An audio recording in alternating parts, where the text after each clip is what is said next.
East Hampton Town Planning Board. You're live on the air and you're being recorded. Thank you very much. Good evening and welcome to the Town of East Hampton Planning Board meeting of October 20th, 2021. We are still in virtual meetings via Zoom. We remind you that during the Zoom meetings, we're only able to take comments from the planning department, the applicant's agents. Any public comment needs to be submitted in writing, but soon we hope and we look forward to the day when we'll all be back in town hall and able to do things live and in person. We have a good number of matters on tonight. We have a subdivision review, sub-waiver review, site plan reviews, an artist studio, and we also have a couple of urban renewal map modifications, which we're going to put them at the top of the meeting because we don't want them to have a short shrift. So we're going to do those, and then we'll move on to the rest of the matters in the work session. After which we have a couple of resolutions and other things in what we call our regular meeting. So, Will, you've got both of the urban renewal map modifications. So why don't you start with Drew Meyer at 1 Malcolm Avenue? Is that all right for you? Yeah, that's fine. You have it set up? Okay. All right, very good. Okay, so hang on, let me share screen here so everyone can get at least a look at the overview of the site. Okay, so this application was submitted by Drew Meyer in the care of Due East Planning, requesting a modification of old file map 342 section 3 depicted on sheet EH1 of the urban renewal study, so as to relocate the existing 50-foot scenic easement adjacent to the property located at 1 Malcolm Avenue in East Hampton. The UR map indicates that the existing 50-foot scenic easement runs adjacent to the property, parcel 25, and is required for all properties fronting along this area. However, the applicant notes that what is not indicated on the map is that the required 50-foot scenic easement consumes nearly half of the area of the existing lot, 50 of the 120 feet to be exact, due to the scenic easement being measured from the eastern boundary of the property. What the applicant proposes is to modify the language regarding the required 50-foot scenic easement on the map so that instead of measuring the required scenic easement from the property line, it is measured from the monumented right-of-way fronting on Old Northwest Road. This would reduce the required scenic amount. This would reduce the amount the required scenic easement takes up the area of the lot to a width of under 13 feet on the north end of the property and a width of 33 feet on the south end. Additionally, on the urban renewal map itself, it is stated that the scenic easement should be measured 50 feet from the monumented row, which is what the applicant is requesting. So we'd only be fulfilling the requirements of the urban renewal map there. As a point of reference, the applicant also provided a survey of a similar request that was approved.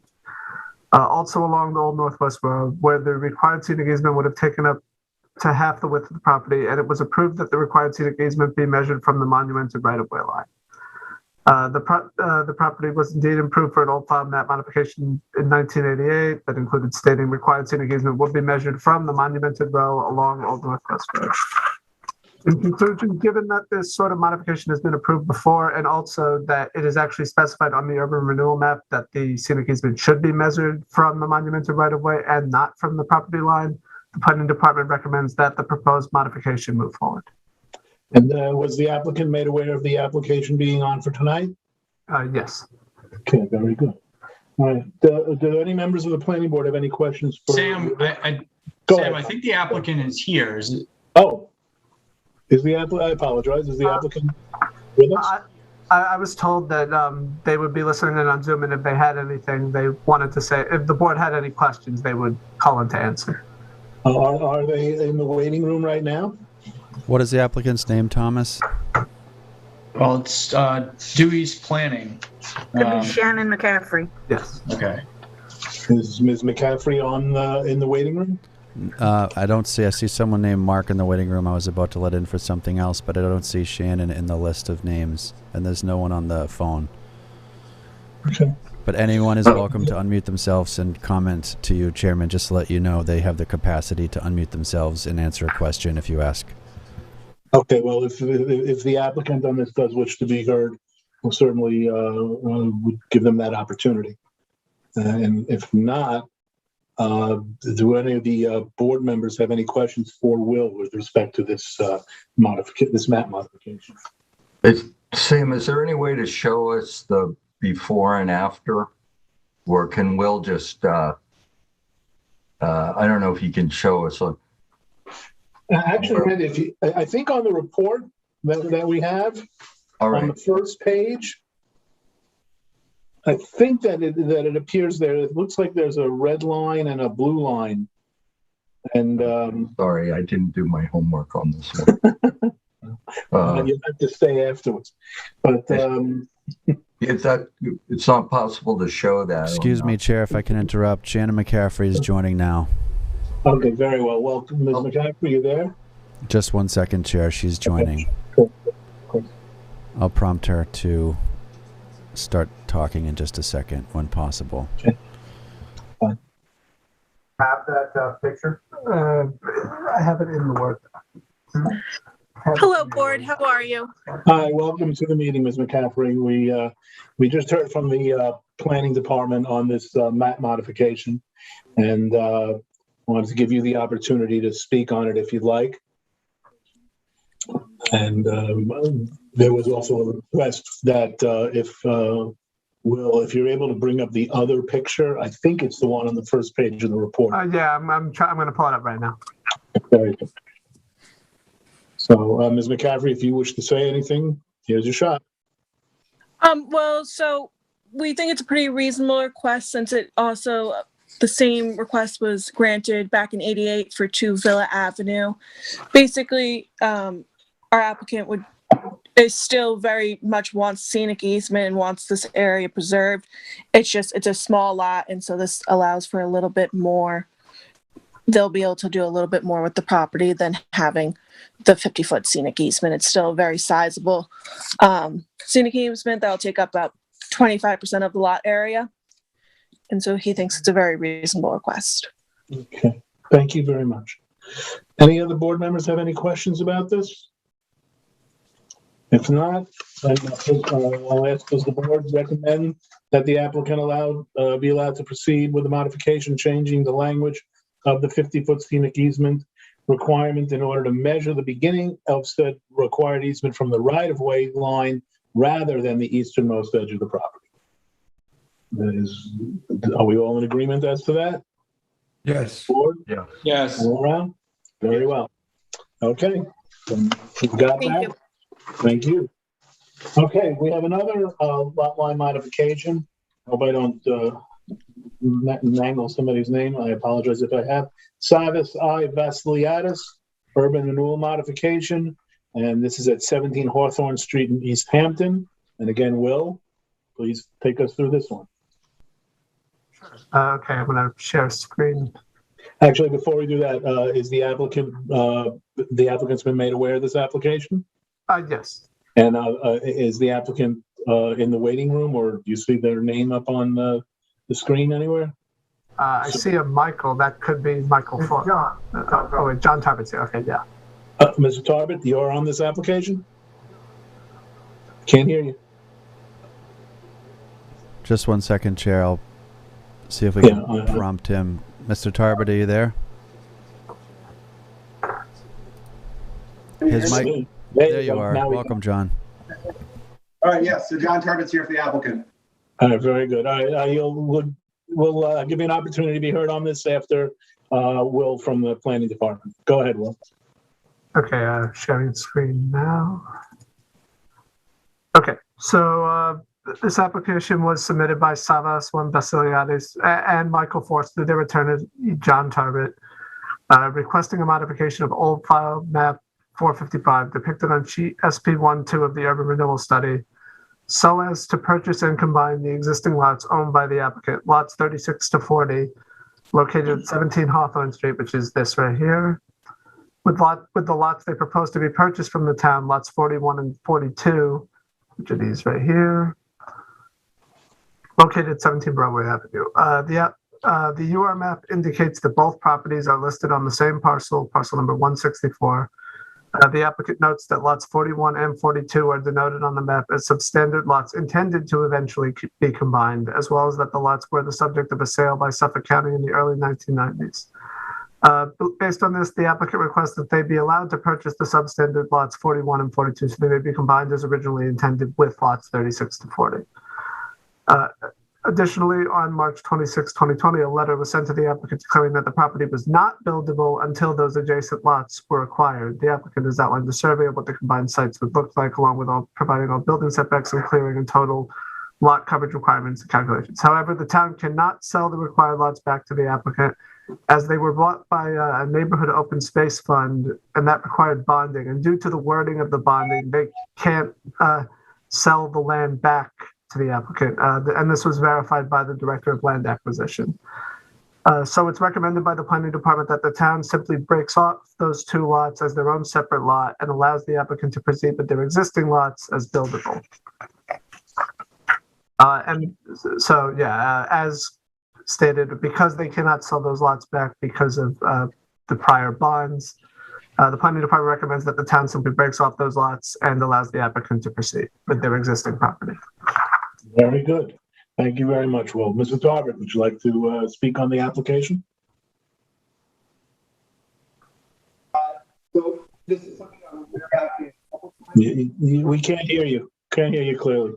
Excuse me, John, if I could just ask you to be closer to your microphone. It sounds that might be the issue. Okay, hopefully can you hear me? Now we can. Okay.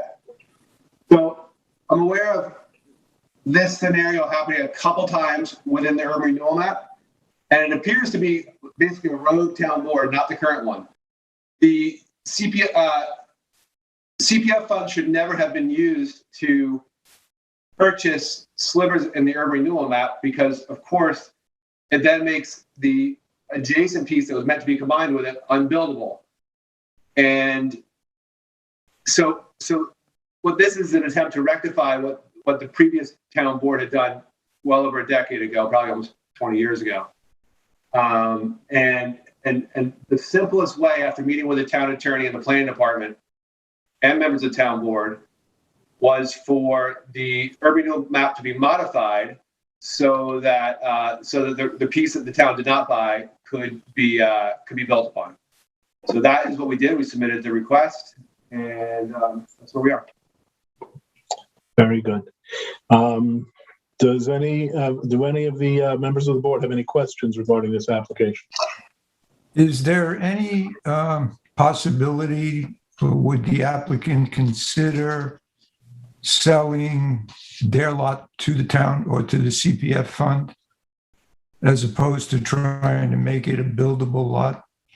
No, the applicant very much wishes to build a house here, so they are not a willing seller, which is what, of course, the CPF fund requires. So I don't think it could be it's not a CPF fund. I had a question about the CPF aspect. It was my understanding, and correct me if I'm wrong, that it wasn't necessarily CPF money that we were talking about, that it was a different program. I thought that we had verified that. Eric, do you have anything on that? Yeah, it wasn't purchased under the CPF fund. It was purchased under a fund called Neighborhood Open Space, and that's what was referenced in the resolution. Ostensibly to reduce density and remove small lots in already densely populated neighborhoods. You can't use the CPF fund for that purpose. It's for the preservation of environmentally sensitive properties that or archaeologically sensitive agricultural properties. So that was done in the early 2000s. This individual lot, sliver of a lot that the town bought was one of, I believe, 5. I'm not sure the exact number, but there were a bunch of other lots that were included in that resolution and in that bonding. yeah, so that is a point of clarity. To my knowledge, this was not purchased with the CPF fund or anything derived from the CPF fund. It was that neighborhood open space fund that was created to buy some of these small lots in urban renewal maps. But the effect is basically the same. It sounds like they're cousins, these funds, but you know. The bonding resolution, it sounds like used included the purpose being open space. So yeah. I'd also like, I'm sorry, sorry not to cut you off, but just before you continue, we did receive, I think not even 2 hours ago, public comments on this application, which John, we did just send to you, but like I said, we just got them recently. So I apologize you didn't have much of a heads up, but we didn't either. But the board does have a public comment on this that does go into some detail about the history of that fund and speak to the application. I won't quote their arguments, but clearly in opposition to you granting this request. how big is the lot without the open space piece? The one piece that's highlighted, well, not anymore, not share screen. The lot that the applicants own is 10,000 square feet, and the piece that the town owns is 4,000 square feet. Okay, thanks. B resident zoning, 20,000 square foot minimum.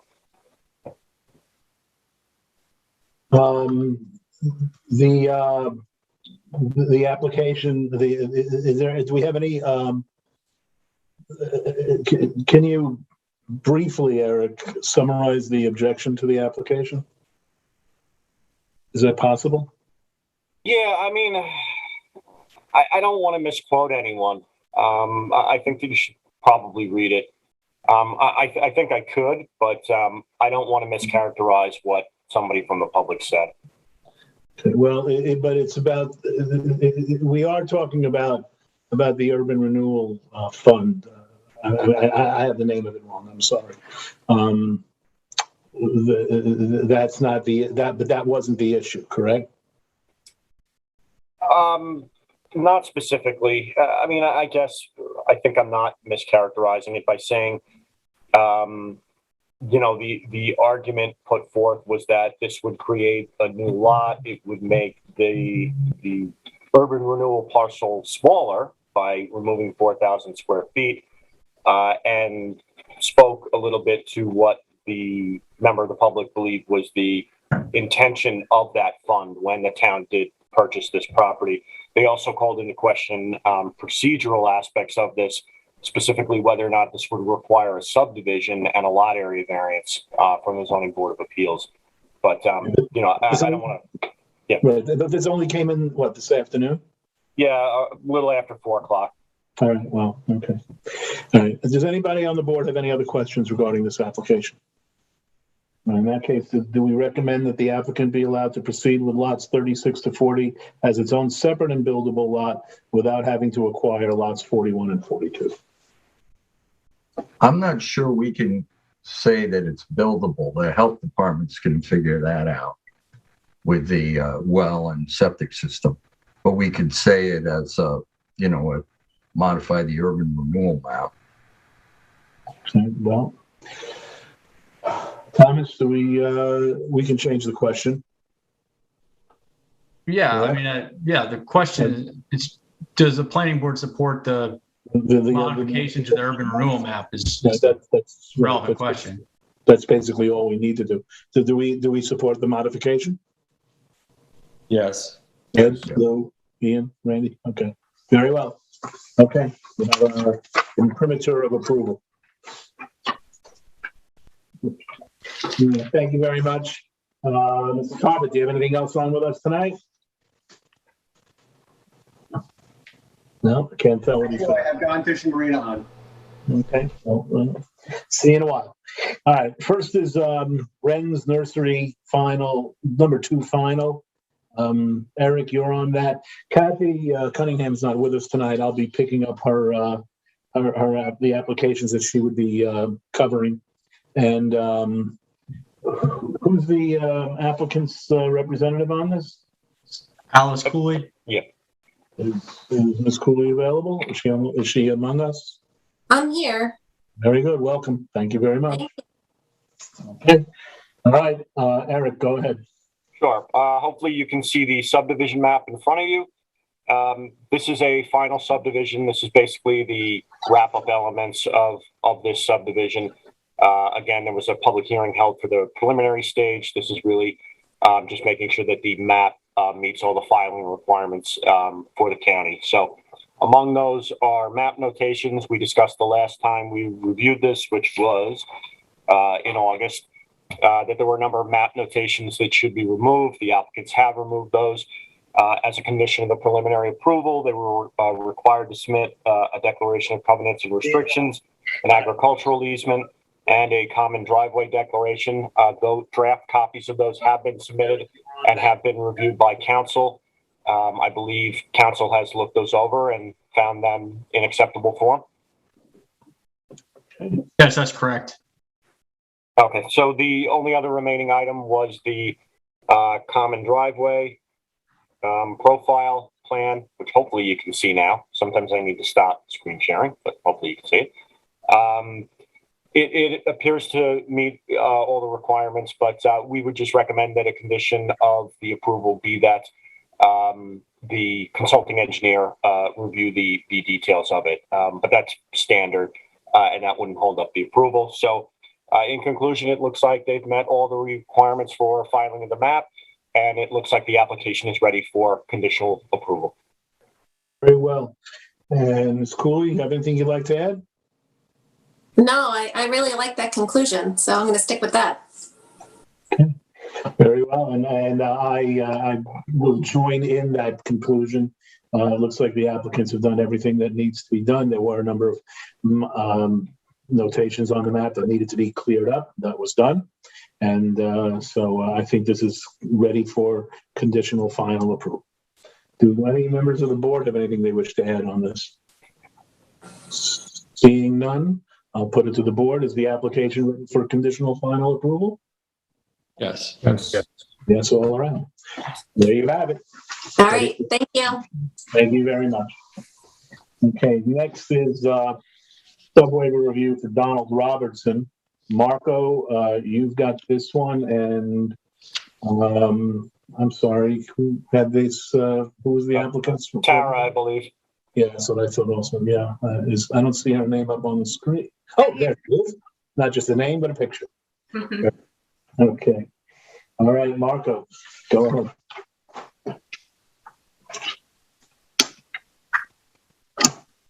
Okay, this is a wrap-up memo. A public hearing was held previously. So this was a request to modify the previously approved sub-waiver to remove the approved building envelope and to allow additional clearing of 10 3 Mile Harbor Hog Creek Highway, identified as Suffolk County Tax Map number 300-119-4-8.2, specifically Lot 3 of the Robertson sub-waiver. So a public hearing was held in person and electronically via video and on local LTV, channel 22, on September 22nd, 2021. No members of the public spoke at the hearing and no written letters have been submitted to the file to date. The comments from the fire marshal from August 3rd, 2021 have found the submitted information sufficient and no further review necessary. And in conclusion, provided the board agrees, the application is ready for approval. Very good. Ms. Burke, do you have anything you want to add? I don't, thank you. Okay. Yeah, the board will recall that this was a flag lot and there was an issue with regard to the turnaround. And I think all the issues that the planning board had with respect to this application were addressed.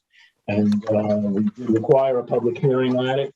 Nobody spoke. So in my view, the application is ready for approval.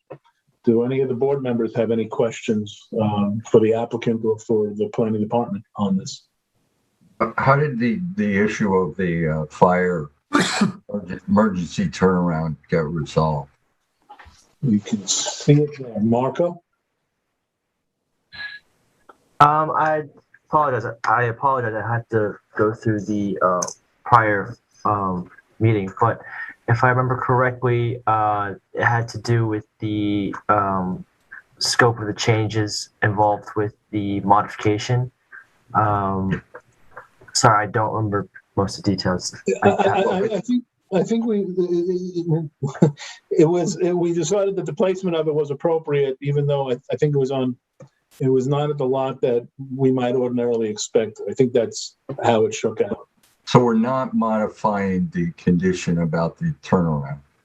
I think that's how we worked it out. Yeah, that's basically it, Randy. Yeah. Oh, okay. Okay. So is it ready for approval, board? Anyone? Yes, all around? Yes. Okay, very good. Okay, the application's ready for approval. Thank you very much. Thank you, Ms. Burke. Okay, next is Elmwood Apartment. Will is on that. Randy, you're the board's point person on that. And is that I'm sorry, Mr. DeSuno? That's yours, right? Oh, yes. If I can get my very good. Start your video because the host has stopped it. 1 second, sir. No problem. I'll fix that. Go. It's coming up right now. If you can open that up. There you go. Okay. Hello, board members. Hello, welcome. Okay. All right, Will, take it away. Okay, so a site plan application was previously made and approved to build a second-story owner's apartment over an existing. Hang on, I'll screen share just so you can get an overview of the site here. Okay, and approved to build a second-story owner's apartment over an existing one-story retail store, along with reconfigured parking, lighting, and landscaping. The applicants most recently proposed and were approved to change the building method of the second-story addition from stick-build to modular, with none of the dimensions or features of the addition to be changed. The approval was also pending a modification to the existing approval from the Architectural Review Board. The applicant has now submitted a new drawing, which I'll show you here. It's sort of a parking plan outlining the change to the site's planned parking layout. The proposed new parking would retain the same number of spaces, but the majority of them now being perpendicular to the access point on South Elmwood Avenue. This is the original here, and then this is the revised version where the orientation of the spaces has been changed along South Elmwood Avenue. However, the applicant only submitted this drawing of what the proposed change of the parking plan would look like without submitting a new version of the site plan survey. And the planning department sees no reason why the applicant can't change the parking plan, but a full new survey with the updated parking and parking calculation should be submitted. Okay. Mr. DeSuno, do you have any comments or response on that? Sure. We submitted the revised design, looking for the board's comments before engaging Mr. Walsh to reevaluate the property and do all the work that's necessary. The purpose of the application, as I was told, is as I'm an architect and not in retail, that the owner would like the front of the building seen from the street. So he asked us to turn the parking spaces 90 degrees. And we're happy to do the requested site plan as required. It's very easy to do. It's just he didn't want to pay for the fees in advance of having it reviewed. Okay. All right. Randy. Yeah, I agree with the planning department. I think it's fine. I'm curious how Chris dealt with the. Is this above the base flood elevation, the retail, or is it somehow grandfathered in? That's an existing building. Yes, it's grandfathered. So it's okay. We didn't touch the existing building. But that's all part of the earlier applications that were done. All I'm asking for right now is changing in the parking. Yep, looks good. Okay. Any other board members have anything on this one? In that case, I'm sorry, was there a comment? No? Okay. So should the applicant be required to submit a new survey outlining the changes submitted in the sheet for the parking plan? Yes. Board, all around? Yep. Yes? All right, very well. You have your marching orders. Thank you very much. Okay. Next is the Southampton Hospital Freestanding Emergency Room. Eric, you're on for the planning department. Ian, this is yours. Ms. Vale, I see you just clicked on, and I presume you have a few other folks who are here in support of that, but you'll be the point person on behalf of the applicant, I presume. Thank you. Okay. All right. Eric, go ahead. Okay, at the time of the last review, the board had requested a narrative that addressed a number of questions regarding the nature of the operation of the facility. Specifically, and I did attach this to the memorandum for you, the board had asked the hours of operation for various functions and fluctuations in staff size. The applicant submitted a narrative that we also attached to the memorandum that addresses these. Perhaps I'll let their attorney go through them, but they mention here it's open 7 days a week and it's an emergency room facility. Number of employees at any given time, they're anticipating 14 employees. You asked the anticipated number of ambulance trips. I believe they said 1,620 on an annual basis, I'm assuming is what that means. You had also asked about the anticipated number of helicopter trips. That's no longer relevant. There is no helipad proposed any longer for the facility. Anticipated future expansion. The applicants noted that they don't intend any expansion at this time. They also noted that they've actually reduced the size of the building from the original proposal. And you asked about containment of hazardous medical materials, and they cited that the facility will have to be compliant with New York State public health law, which is certainly a fact for any hospital. So that was the first issue. There's really two here. So that first one is just whether or not you feel you have sufficient information regarding the nature of the use and whether or not you feel that there's anything else that you need at this time. The other pertain to the generator that is proposed. Hopefully you can see the screen now. Yep, looks like you can. So that's an overview of the proposed site plan. The generator, as you may recall, as I'll zoom in here to the upper left side, the northwest corner, a generator is proposed up in the corner of the property. That's roughly 50 feet from the property line to the north, which is actually the Long Island Railroad tracks. On the other side of those tracks, there's a pretty substantial reserved area from a subdivision, and then the nearest residence is beyond that. You had asked about noise information for the generator and whether or not an enclosure could be included. The applicants have not submitted information that specifically addresses generated noise or a reduction in noise from the last time we reviewed this. I did note in my previous memorandum that, and I repeated it in this one, I believe there is a specific exemption in the code for facilities like this. Specifically, it says in the chapter with the noise regulations, it exempts the activities of any fire department, ambulance squad, or similar emergency or rescue organization. So I do think that that means that they are exempt from the noise standards. That doesn't necessarily mean that the planning board can't require additional information, but that is the second of the two remaining issues. Other than that, the application is basically substantively complete. And if you do not require any additional information at this time, then it does appear that it's ready to be scheduled for a public hearing. And I will note that, even with issues regarding use or noise, when you do get public comments, it is routine that you come back in the wrap-up memo, discuss those comments, and maybe consider getting additional information from the applicants or requiring conditions of approval. So as I see it, the application is substantively complete and ready to be scheduled for a public hearing, but you should discuss those two outstanding issues. Very good. Okay, Ms. Vale, do you have anything you'd like to add? Yes, thank you, board members. Good evening, Liz Vale, Farrell Fritz, 50 Station Road, Watermill, for the applicant, Southampton Hospital Association, for the proposed emergency room department at 400 Pantago Place. And I'm here tonight with David Larson, our architect, of Perkins Eastman.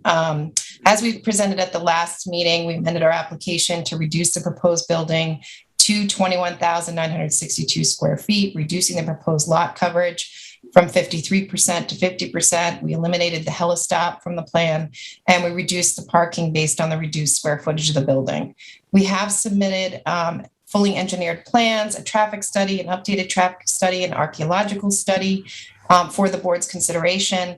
The town board, as lead agency, did conduct a coordinated SEQRA review and adopted a negative declaration on September 15th, 2020. And we have submitted our letter dated September 20th in response to your questions that hopefully answers all of the outstanding issues that you've raised with respect to the project. So we are specifically here just respectfully requesting that the board deem the application complete and set a public hearing tonight for November. Very good. Ian, we'll have to see what the scheduling allows. Ian, you're on the application for the board. Yeah, we've talked a lot, a lot about this application and the issues. So I do think tonight what's before us is just whether it's complete, and I find that the application is complete. I think the narrative answered most of our questions.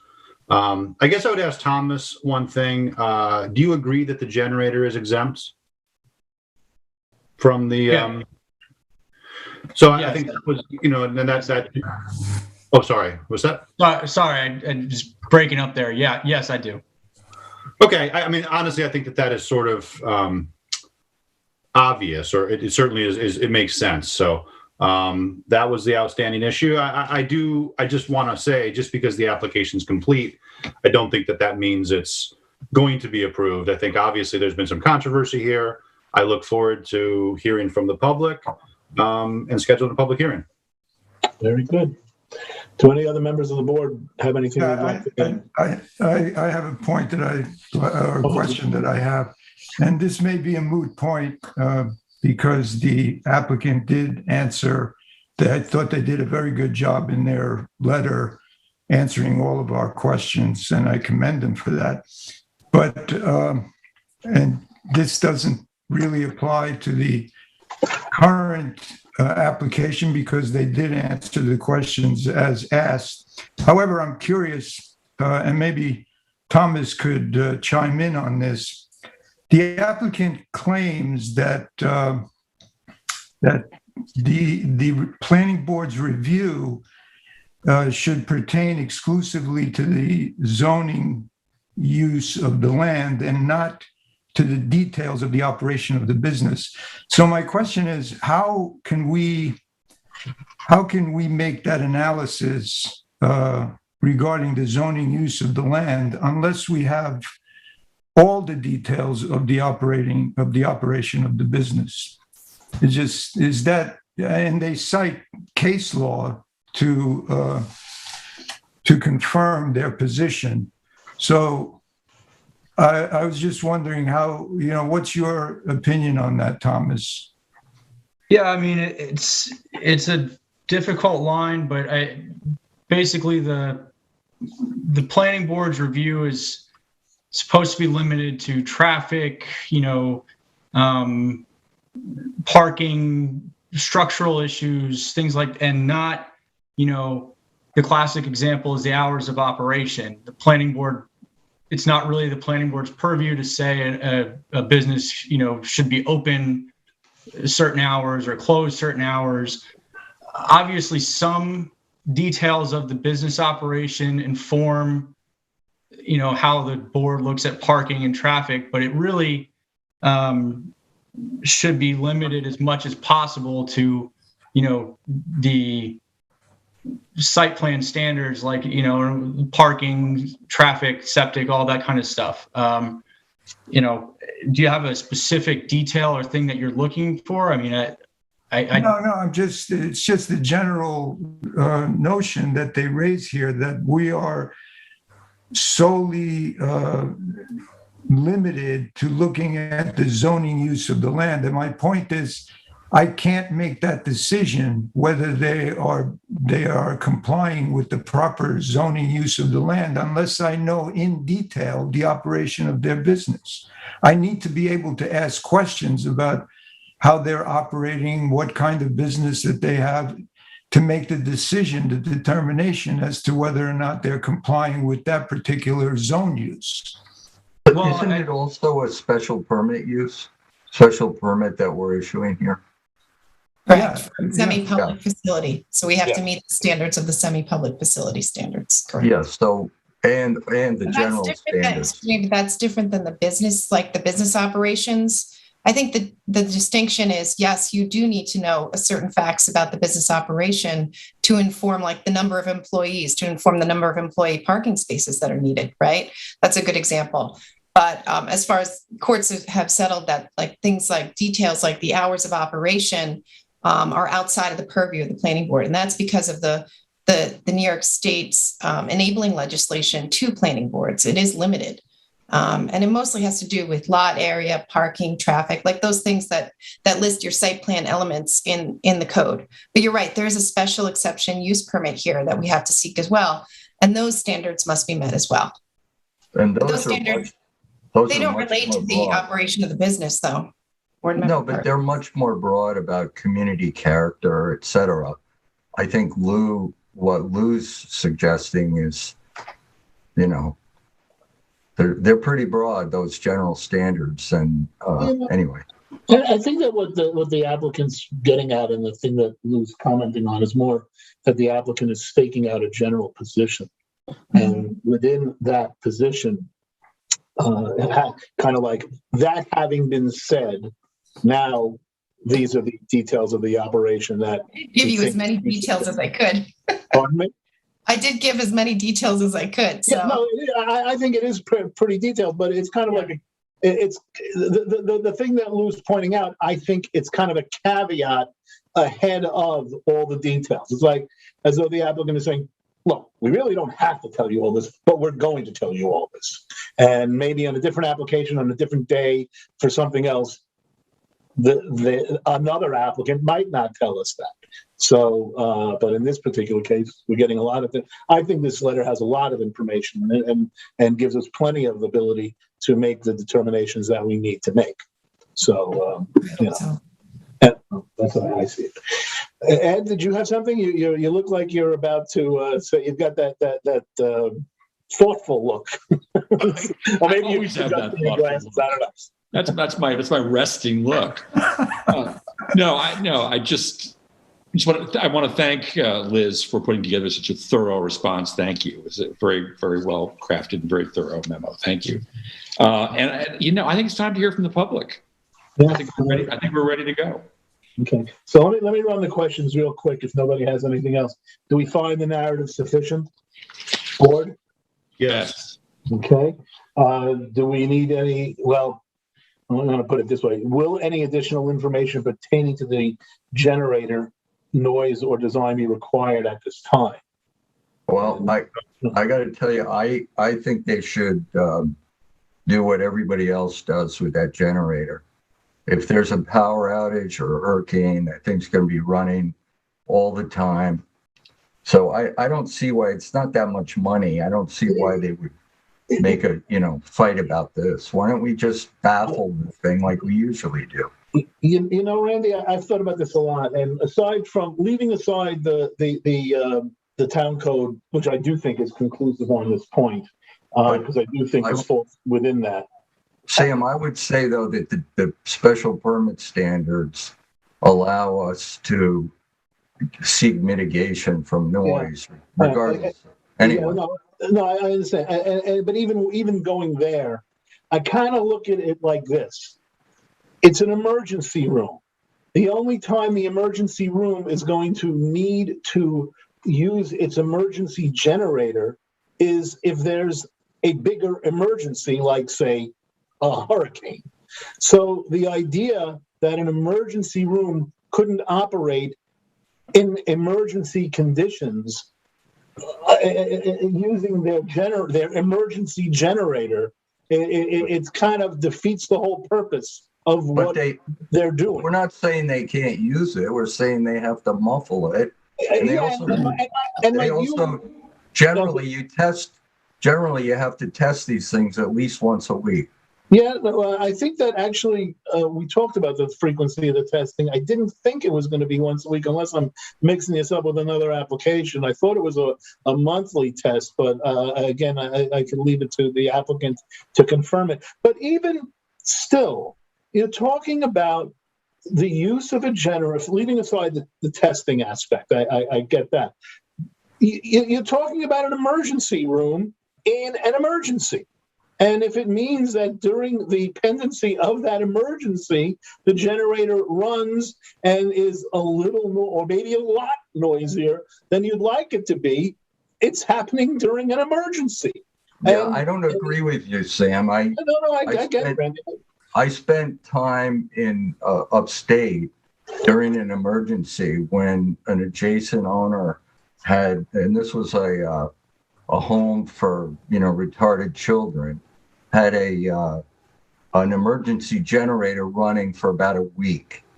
And I can tell you that anybody within earshot of that thing, whether it's an emergency or not, it actually adds to the stress of the emergency to have this thing going and hearing it. You can't get away from it. You can't get any peace and quiet.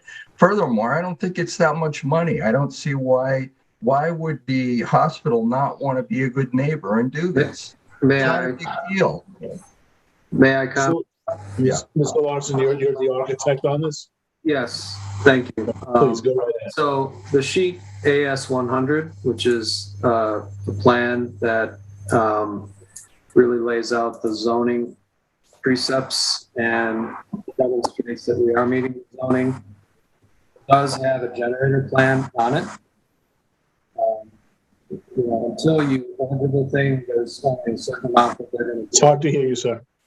Until you order the thing, they'll only give us a certain amount of the acoustic properties, but it is in a sound attenuated enclosure. It will have a hospital grade muffler on it, and you can make that as quiet as we need to. It's a little bit. It definitely meets the daytime ordinance right now, as it was depicted on sheet AS100. So within 50 feet, the highest dBA that it's going to put out is 65 dBA, down in the lower right corner. You need to get closer to the microphone, sir. We keep losing you. Sorry, can you hear me now? Yeah, stay close to the mic, please. Okay. So on the very bottom of that generator diagram, it says 65 dBA at 55 feet free field. So 55 feet from the generator, it will be down to below the daytime ordinance. For every doubling of that distance, it will drop another 6 decibels. So at 110 feet, it's going to be down at 59. Okay. And I would also, just to further to that point, so the property line, the nearest property line is 50 feet away roughly from the generator. But again, that is the Long Island Railroad right of way. I just measured out on the aerial. The nearest residence is actually sort of diagonal to the northwest of here. It's about 385 feet away, right, over the train tracks. And that's what I was going to say too, because I do appreciate Randy's concern, regardless of whether we're able to impose anything. But I think just practically speaking, there's not a neighbor that right immediately there that the law is meant to protect. So I don't think there's a real issue here. Every time we double that distance, you lose 6 decibels. So by the time we're 220 feet away, it's gone down to like 50. 59 decibels or whatever. So how often do you have to test it? I think it's monthly. I'm not an engineer, so I would have to, double check with the facility. But I think it's a monthly test. About how long is the test take? And that would be during the daytime hours. So it would be under the noise ordinance during the time it's being tested. Okay. And the testing period is what, 15 minutes, half an hour or something?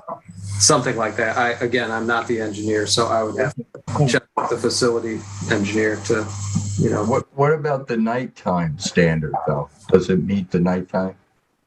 Not. We're talking about right now it does not. That generator enclosure is large. Okay, so if we were to meet the nighttime standard at 50 feet away, that thing would get 12 feet longer and 6 feet taller. It's big already. So, and it does add a lot of cost to the generator. The generator itself would have to get bigger? Or you're saying the enclosure? The enclosure. You have to have space to absorb sound. So you have to have, fuzzy side to actually absorb the sound. So it does have a cost impact to our client. And, money doesn't grow on trees for this thing. It's a combination of sources of funding. The CON has been applied for. It cost has to go up. There's a lot of documents have to be changed. It does affect the we've had a number of generators at gas stations and so forth that have gotten emergency funding, and they've been able to baffle them without, using air. I mean, they use materials to baffle. You can baffle them. It's a combination. Yeah. But Randy, I think the issue here is who is really going to be affected, and I don't think in some of the other cases there are immediate neighbors or potential to have neighbors that would be affected. I don't think that that's the case in this layout.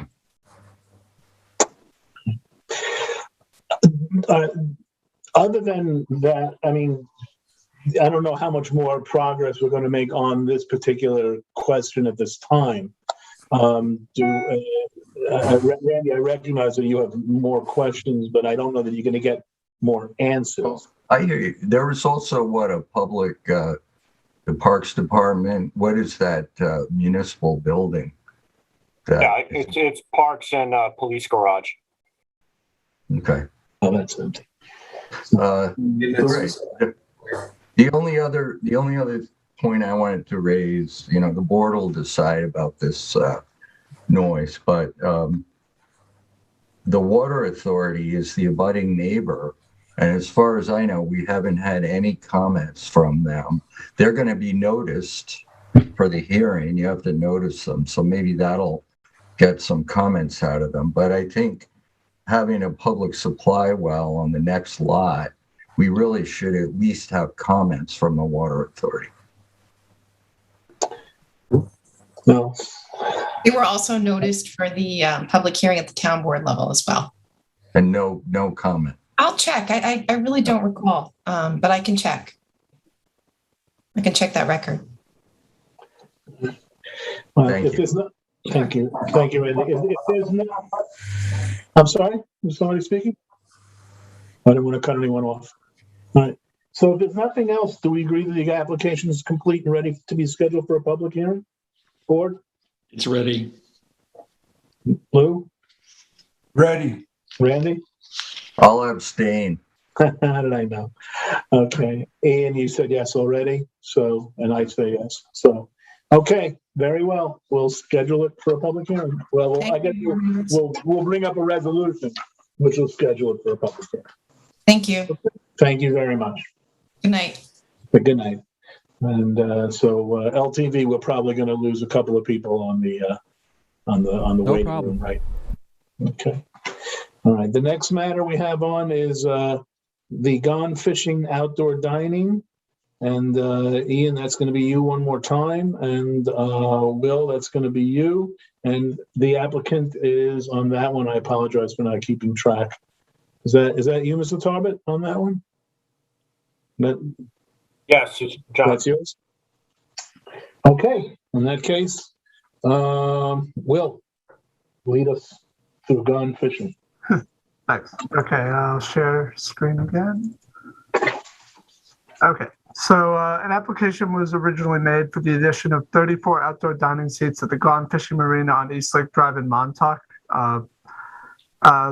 Then the application was revised to request to modify the existing site plan to attaching a revised floor plan, which I'll show you here. As a depiction of the proposed modification, proposing now that instead of simply converting the second-story apartment to storage, they would retain the apartment for managerial use and only convert 289 square feet of the second floor to retail storage. And additionally, the applicant wished to reduce the number of boat slips on the property and convert 4 approved indoor bar seats, which were here, to outdoor bar seats, in order to comply with Suffolk County Department of Health Services septic flow limitations. At the previous planning board review, it was determined that the applicant would be allowed to retain the apartment in order to service the housing needs of the restaurant manager and to use less of that upper store place for storage than originally proposed. However, in order for the revised version of the application to move forward, the applicant would need to submit a new revised site plan that included updating the septic flow and parking calculations. That would outline the effect the proposed changes had on septic flow and specify the number of boat slips that were proposed on site. And additionally, written confirmation or documentation of the pending Suffolk County Department of Health Services approval regarding the amended proposal was requested to be submitted to the planning board.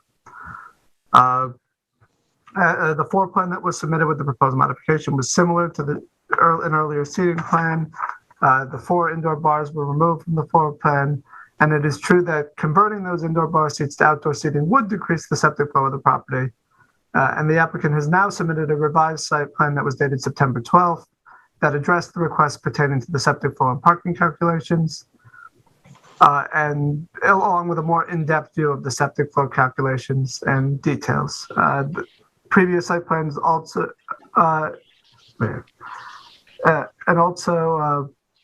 according to the request to modify the site plan, the applicant proposed to reduce the number of boat slips on the property, given that it's about 10 GPD per slip of density flow. They submitted this updated boat slip plan that specified, that was dated September 15th, that now officially specifies that the new number of proposed slips is 157, which is down from the previous approvals existing 166 on site. And also, according to the applicant, the amended project had been reviewed by the Suffolk County Department of Health Services and approval was pending, conditioned upon issuance of town and DEC approvals. The applicant has now submitted their last correspondence from the Suffolk County Department of Health Services dated June 11th that stated that Suffolk County Department of Health Services had reviewed the application pending DEC permits. In conclusion, it seems that the applicant has complied with all the requirements asked of them at the previous planning board meeting. They've submitted a new revised site plan that includes updated septic flow and parking calculations and specified the number of proposed slips now on site. And they've submitted documentation that states that the Suffolk County Department of Health Services had indeed reviewed the application and that DEC permits would be required for it to move forward. Given that all conditions from the previous application have now been satisfied, the planning board department recommends the application now be approved by the planning board. Very good. Thank you very much. Does the applicant wish to be heard on this? Mr. Tarbett? Can't hear you. John, we can see you, but we can't hear you. You want to come closer? It's not working. Listen, if you want to just mute yourself and call into the phone number on the screen, you have that number. I'll just say it out loud, 351-888-6331. I'll let you in immediately. Just a second, everybody.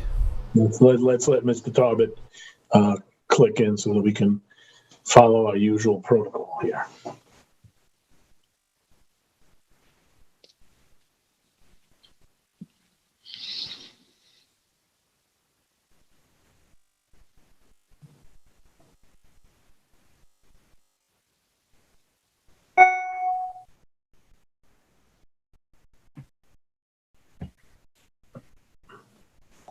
Is he connected, Michael? Not at the moment. I'm waiting. No. Here he comes. I'm unmuting you He's now, showing John. us his phone. Great. Thank you. There we go. And John, please mute the Zoom feed in your room. Turn the speakers off.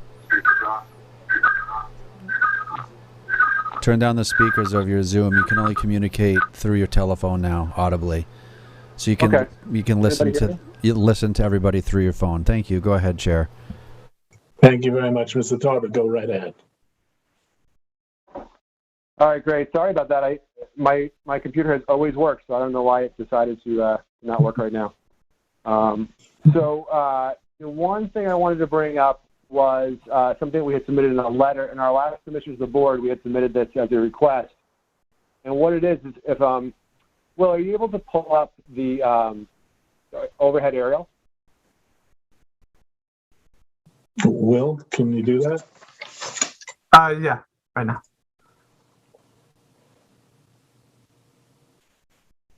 Okay, great. Okay, so as part of this, and by the way, we do now have DEC approval, and we have Suffolk County Health Department approval.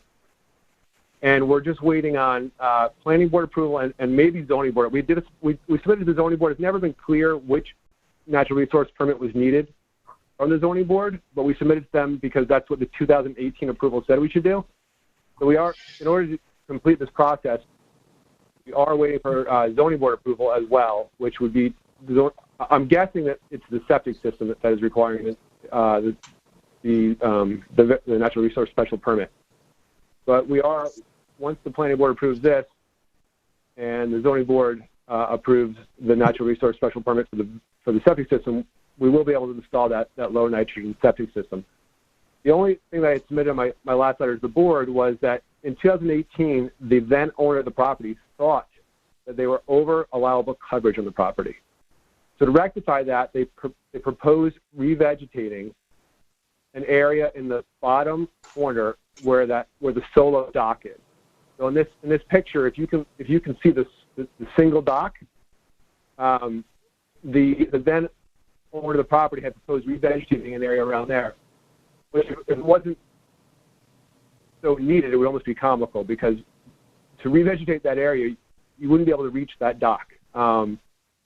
So what we're asking is that we eliminate the need for that revegetation plan, which was never a condition of the board so much as the applicant's attempt to get under coverage. And as it turns out, the property is under coverage. So we no longer need that revegetation plan that was, I'm going to use the word erroneously, submitted by the previous owner of the property. So the reason why it's very important that we don't revegetate that area is, of course, because it's a working marina, and that's a very important part of the marina, which is the dock. It's also come into play a couple times recently. There was a fire in the marina, and there was an ambulance call for an injured person, both of which happened to occur on that single dock. And that's an important staging area for those. It's also super important in the case of, say, a hurricane, where you have to get all the boats out of the water quickly. And if you look at this aerial photograph, you'll see the boats are, in order to fit the boats on the property, you have to put them like a jigsaw puzzle: big boat, small boat, big boat, big boat, small boat. So what happens is, as they come, you can't necessarily dictate how they come out of the water. So you might take out a small boat and need a big boat for the jigsaw puzzle. So you store the small boat in that area temporarily until you get the big boat, and then you can move it from that area. So it just makes no sense. The marina has never operated as having vegetation in that area, and it can't operate as a working marina with vegetation in that area. So we're asking that condition, which again was, I think, my best understanding is it was submitted by the previous owner of the property as a way to get under coverage, which we don't have a coverage problem. So I don't think it's a necessary condition, and we're asking that condition be removed in this modification.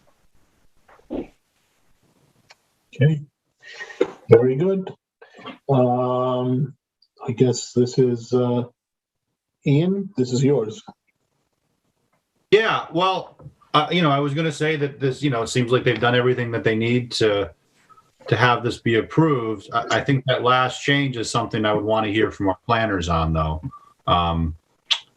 I don't remember the details of why that was revegetated, but I think, as you can see with all of the recent submissions and adjustments, this application is about making the numbers work to be code compliant. So I don't think that was an arbitrary thing. If it was an error by the previous applicant or by whoever, and you're not over coverage without that revegetation, I'm certainly open to it, but I just want to give our planners a chance to look into that and say that they agree. This is the first I've heard of that new plan. Yeah, me too. That would mean, not approving the application at this point. So, I'll put it to the applicant. If you want to get that change made, that vegetation issue addressed, it's going to mean coming back again on that.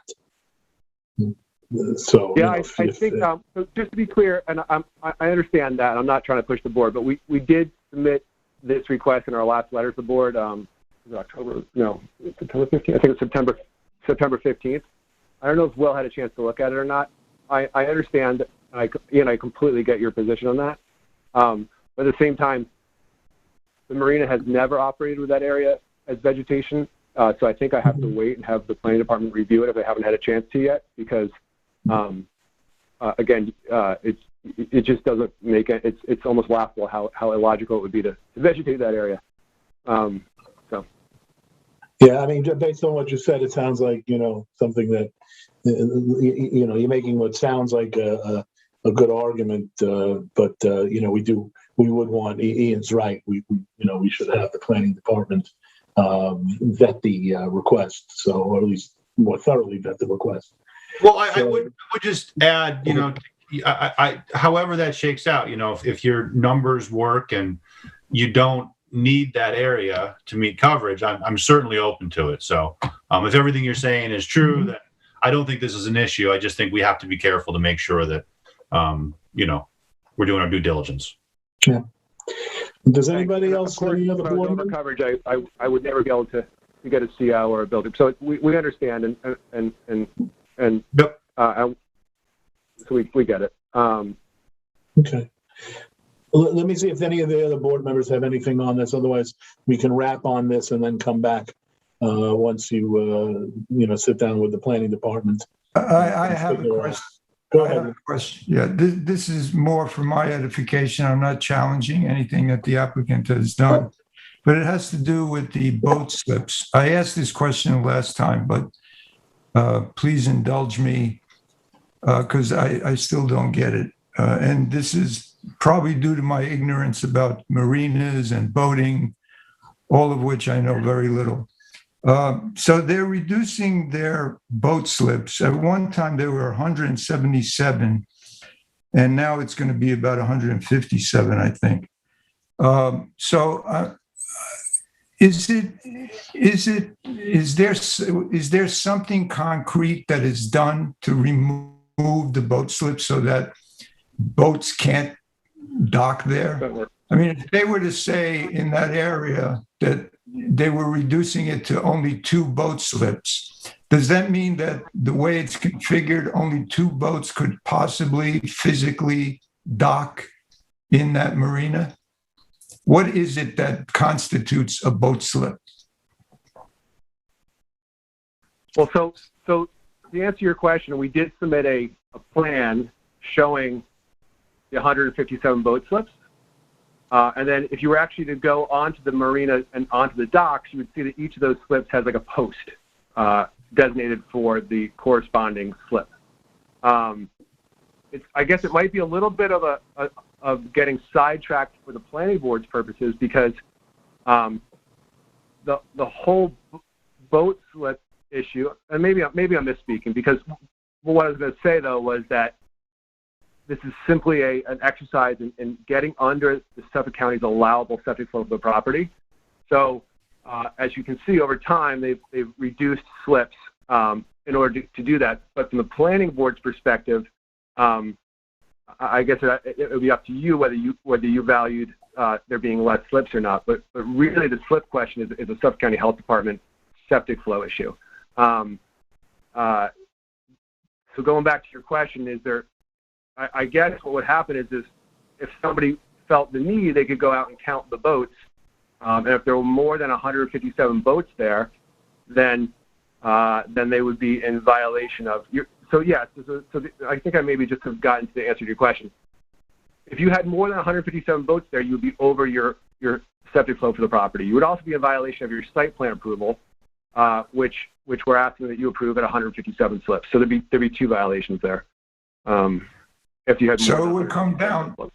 So it would come down to an enforcement issue. It's not something right, similar to the seats in a restaurant, right? So there's no way to say if you had a restaurant operator who wanted to add additional seats, it would come down to enforcement. I guess it's probably a good analogy. It's similar to restaurant seats. Or would it be analogous to say that if you had a parking lot that had 100 parking spaces, and then you said, I'm going to reduce the parking spaces to 50, and I'm not going to allow anybody to park in that area, but that doesn't mean that people can't park there if they wanted to.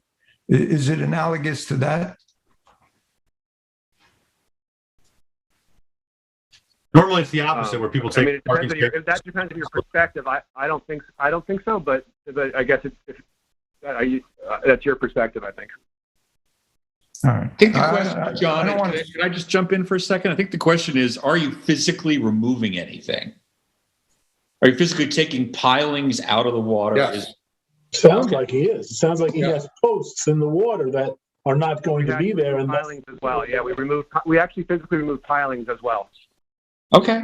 Oh, okay. Oh, well, that explains it. All right. Well, and once those are gone, yeah, but then that's reducing the volume or the capacity. All right, so I think what we don't need to respond to the question about whether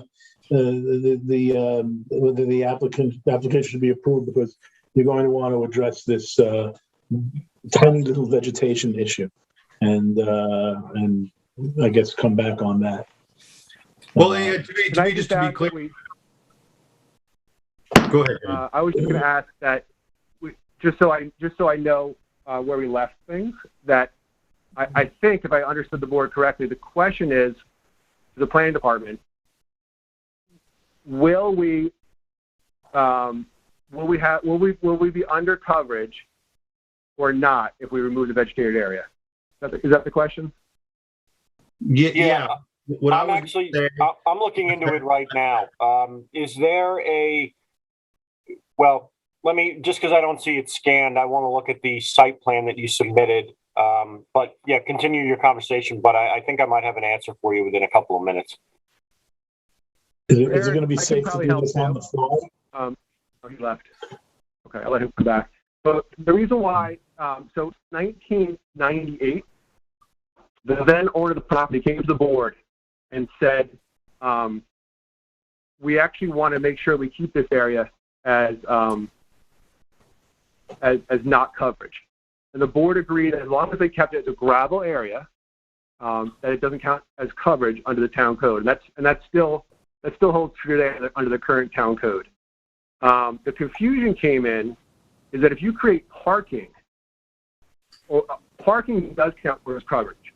So if you were to use that area for your parking, then it would count as coverage. So what we did is we went back to the 1998 approval, and we put railroad ties. And you can see they're actually there now. So if you visit the property, you'll see there are railroad ties there, preventing anybody from gaining access to that area. Again, only time that those railroad ties would be removed would be for a fire, an ambulance, or in the case of an emergency when all the boats got to be taken out of the water quickly. It's a staging area, but it's not a designated parking area. It's a gravel area, and under the town code, and this was confirmed by the planning department in 1998, and also by the approved site plan in 1988 by the planning board. So, so all we're looking to do is go back to the original 1988. Now the problem came in. The previous owner of the property was using that as a parking area, and that would count as coverage. So they just mistakenly believed that they could. That they needed to actually revegetate the area, which of course they never intended to do because you can't, but or otherwise you can't gain access to the docks. But so that's the discrepancy. I think that the best thing would be for the applicant and the planning department, rather than doing it here at the meeting, sit down and figure it out, because I don't want to do this on the fly while we're sitting here. I don't feel comfortable with that. I agree with Sam 100%, and I do think, I just wanted to add that I think that Will and the planning department can look at this, make sure that they agree with the applicant, and then we've got to make sure the plans match. The plan we're approving. But I will say to John, to the applicant, that if that all happens, there shouldn't be any more delays, and this could all be tied up in one more meeting. But I do think that you got to get agreement, and then you got to make sure the plans demonstrate what you're intending to do. Further to that, Ian, I don't think I would ask for anything different. I completely understand. No, I'm glad. Look, the question as it was posed to us is, should the board approve the application now that the applicant has provided septic and parking calculations, the number of boats, proposed boat slips, and documentation of Suffolk County Department of Health Services approval? And I would suspect the board agrees with that overall, board members? Yes. We all agree with that. So really, it's just a question of straightening out this one issue regarding the little area in front of the single dock. All right. So with that, I think, all right, so we can move on now. Thank you very much. Okay, next is Pete's. Thank you very much, Mr. Cole. Next is Pete's Garden Center and Service Commercial. Marco, that you've got the planning department. Lou, you're the board's point person on this. And who is Ms. Burke? Are you on this one as well? Yep, that's fine. Yeah, okay. Very good. All right, Marco. You there, Marco? Oh, there you are. Okay. Unmute yourself. I'm just putting up the revised plan that was submitted. So this was an application to construct an outdoor storage yard with 3 on-site parking spaces, 7 in the right-of-way spaces, sidewalk with additional fencing on a cleared parcel, zone CB, in downtown Montauk. This is directly next to a site plan that the planning board has recently reviewed, South Essex Corner. This is directly to the west of that. The applicant is proposing a garden center use and has eliminated the additional request for the service commercial use. The parcel is used as an extension of the neighboring commercial property to its immediate west, which is known as Pete's Potting Shed. There is no principal building structure, and the site is currently used for retail and the outdoor display of trees, shrubbery, plants, and for parking.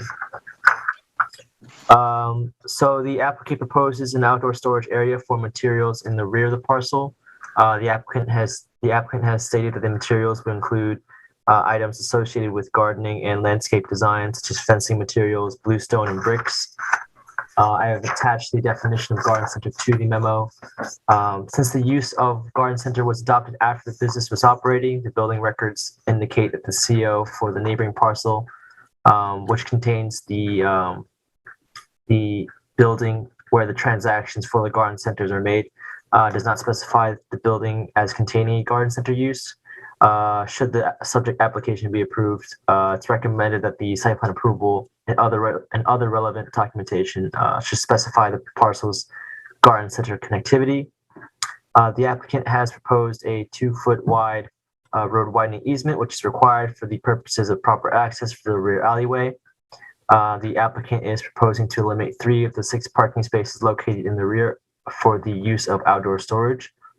The remaining 3 spaces in the rear are proposed to be for landscaping trucks and other vehicles for the landscaping business. The applicant has anticipated that the rear parking spaces will be used for 1 trip per parking space for a total of 3 trips. The vehicles are expected to leave in the morning and return at the end of the workday. The applicant has proposed wheel stops for the rear parking spaces. However, the planning department notes that additional barriers may be needed for safety. The planning department also recommends additional bollards to prevent any heavy vehicles from potentially driving over the existing wall. There is also 7 parking spaces proposed in the right-of-way, one of which is ADA accessible along South Euclid Avenue. The town code doesn't have a specific parking requirement for a garden center. The board should consider whether 7 spaces is reasonable for the size of the garden center and its employees.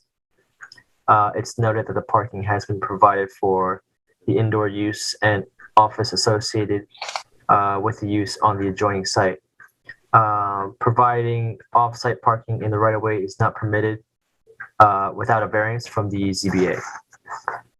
Substantial grading had been conducted without the appropriate building permits or site plan approval in the rear of the parcel where the rear parking spaces are proposed to be. The existing fill used for regrading in the rear is unspecified and should be detailed to the planning board. The applicant has proposed to regrade the surface with 4 inches of RCA, which is recycled concrete aggregate, which has been used as a typical surfacing in other site plans.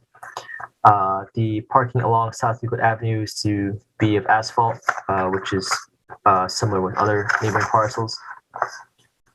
Comments from Chief Fire Marshal Dave Brown noted that the project is not ADA compliant due to lack of elevation details. In addition, it was noted that the existing block wall was built without appropriate approvals, permits, or construction inspection. The application will need approval from the Office of Fire Prevention. The applicant is proposing a sidewalk located along the property line. It's noted that during the initial evaluation, the parcel to the immediate east contains South Essex Corner, which also has a proposed sidewalk. The applicant has revised their sidewalk to properly connect with the adjoining properties to form a continuous walkway. The applicant is encouraged to revise their site plan to include additional grading details for the sidewalk. The rear of the building along the northern side is a designated town alleyway that is also used by other neighboring lots, such as the one mentioned before, South Essex Corner. That applicant has submitted a revised drainage plan that proposes 2 dry wells, one located in the rear parking area and one in the front of the property. It is noted that the alleyway is prone to flooding and rain runoff.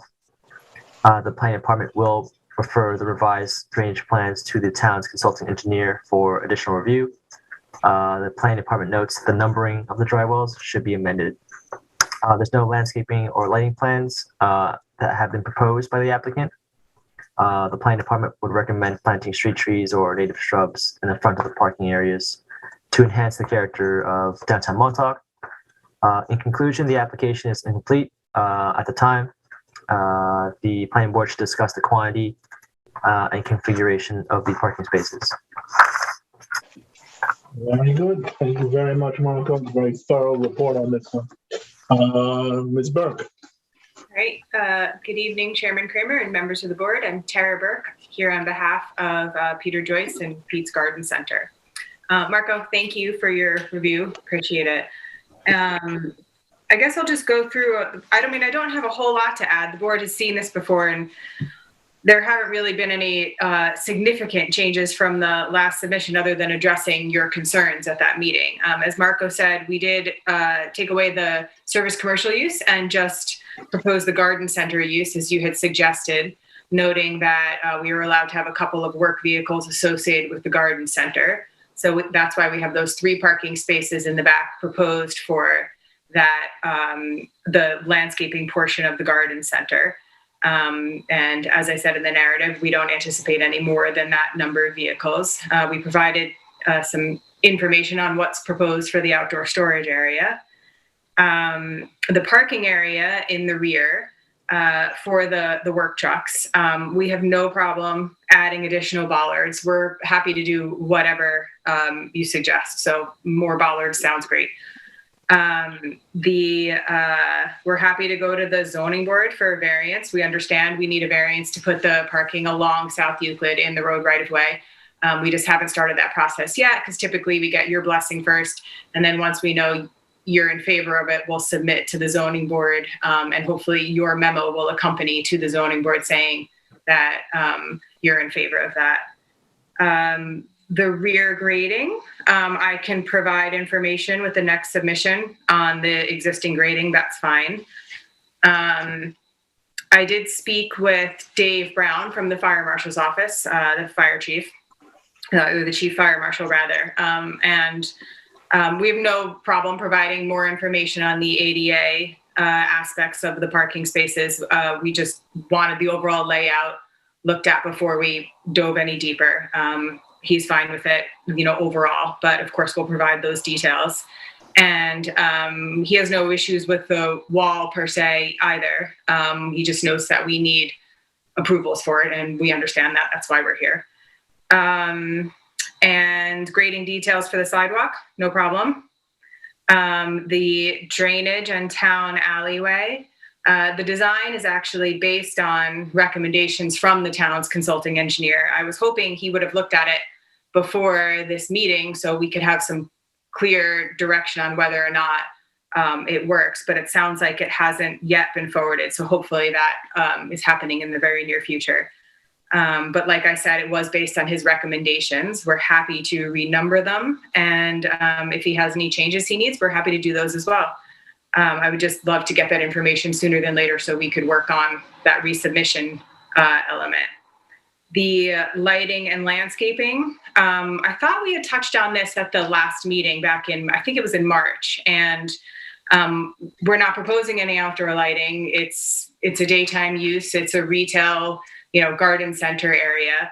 And we also weren't planning on putting any screening or, decorative shrubs or trees in front of the parking spaces because it's a garden center. So we would love for the trees and plants that are for sale to be on display. And I thought the board was okay with that at the last review, but I would love to hear your comments if you're not. And then there were two more points that weren't in the memo, but they're in the questions in the back. So I was hoping we could discuss those in a bit more detail. The first being it's noted in one of the questions, a potential height variance for the existing fencing. So I would love to just hear a bit more about which fence and what that's in reference to. And then my other question about the questions, it's noted that we might need test hole, or I guess the planner's wondering if we should provide test hole data. And I guess I'm wondering what that's for as well. If the consulting engineer says that we need that in conjunction with the grading and drainage, then we're fine with that. But in speaking to him, he hadn't suggested that we would need it. So I was just wondering where that came from. And then my only final question that was in my cover letter to the board, which I haven't gotten an answer on yet, is if someone could just let me know what the process is with the Architecture Review Board. The application that we submitted was the joint application for the Planning Board and Architecture Review Board. So I'm just wondering if this has been forwarded to them yet, if they've provided the board any preliminary comments, if not, when it does go to them, and what the procedure is with that. And that's all I have to say for now. Thank you. Thank you. I think that a lot of those questions that you raised are probably best directed to the planning department. So just for a quick clarification, so those two questions, first one regarding the height variance, that should have been deleted. That's my mistake. That should be crossed out. The test hole data site, that is also a mistake as well. That should be deleted. That should have been deleted. So I apologize for that. In regards to the consulting engineer, the plans have been forwarded to him last week, so we are awaiting his response. So Marco, the only thing that the board needs to concentrate on is the number of parking spaces? Yes, so the first question is relevant. The second question should have been eliminated. That's my mistake. The third question should be revised to exclude that test hole site data. But the grading details we still need to know. Yeah, obviously, because of the sidewalk. Okay. All right, very good. In that case, Lou, this is yours. So please go ahead. Yeah, a lot of these items, it seems that there are other departments, agencies, boards that need to weigh in and make the final decision. There is one item that I feel strongly about, and I'll just save that for the last. But I was just going to mention that the bollards, I think, are important. I know the applicant agreed to it. I'm glad for that, because there's sort of a drop off. If somebody goes through that fence, they're going to have quite a drop because of that wall. So I'm glad they're putting the bollards. The rear yard grading, again, that's something that the applicant has agreed to do. The fire prevention, the Office of the Fire Prevention is going to look at the ADA and the wall. I think that's important. So that's one other department that has work to do. On the landscape and lighting, I agree with the applicant. I don't, not so much that because there are going to be shrubs and trees within the area, but I just don't see where there's room. If I understand Marco's report correctly, where he recommends the planting of street trees or native shrubs, I don't see, I've been to the area a few times and I just don't see where you could put that. And that sort of correlates with my last point, which I'll get to in a minute. The fence, it's too bad that you need a fence there, that you have to put up a fence. I agree with the applicant, the necessity for the fence. But again, this is another item that the Architectural Review Board needs to weigh in on, because I think the aesthetics of that fence is the most important question. Let's see what else. Yeah, so this brings me to the sidewalk and the parking spaces. I just don't, right now, there's no sidewalk there. And the cars that are parked there, basically, they're all the way up to the property line. They can't go any further. And there's no sidewalk there. So if there was a sidewalk, they would be pushed further back into the street. And right now, they're already in the street. I don't see how you could put a sidewalk and have the length of those parking spaces and not interfere with traffic on South Euclid Avenue. I don't get it. The other day I passed by there and there was a pickup truck that was parked there, and it extended a few feet out even further than these other normal size cars extend. So I just don't get it. And I know we talked about this. I don't remember if it was for this particular property or the one across the street that we dealt with. But the only solution that I can come up with is to make South Euclid Avenue a one-way street. Otherwise, I'm telling you, we're going to have major problems with the constricted width of South Euclid Avenue when all of these properties that have been in front of us get developed and you start putting these parking spaces in. So that's my, big complaint.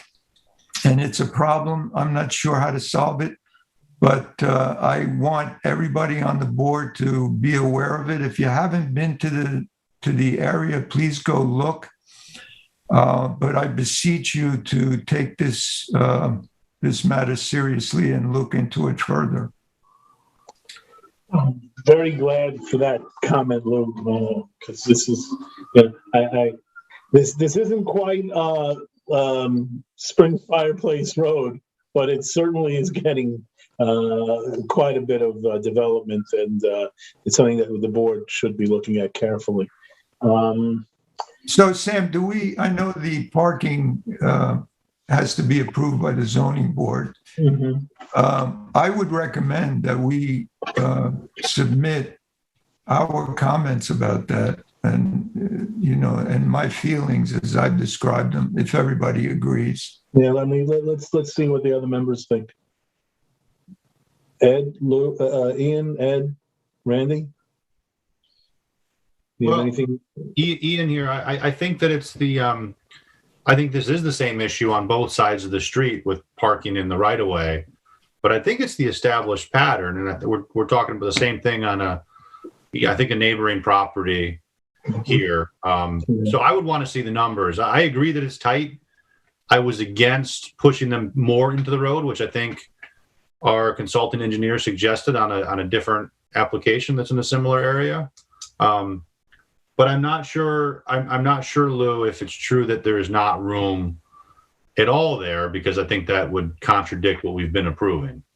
Well, Ian, I'm on that road almost every day. Me too, I'm familiar. I'm not sure if it's where things currently line up and where the property lines, how what's happening right now relates to the actual site plan.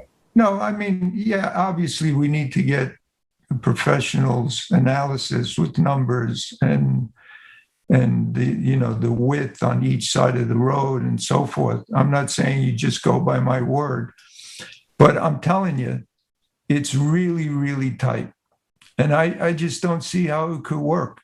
No, yeah, I've had the same concern. I guess right now, those properties are not developed. So if you look on the picture that's up right now, those cars on the south side of South Euclid, they're parked sort of parallel to the property. Now, when these properties get developed, including the corner property up above and both corner properties, you're gonna have all the cars parked facing into the property. That's going to cause more constriction of that space. No, I understand the concern and I share it. I just think that the pattern that we've been approving, I think based on advice, is different than what you're suggesting. All I'm saying is I wouldn't send comments to the zoning board at this point based on the information we have at hand. If the planning department can sort of crunch some numbers for us, or if our consultant engineer wanted to, I would love to see that, and then we can go from there. I think it's a good concern. I think it's a good thing to bring up. I'm just not comfortable saying that we know there's not the space to do that, because I'm not sure of it. And if that's the case, frankly, I think we've dropped the ball on some other properties in the area.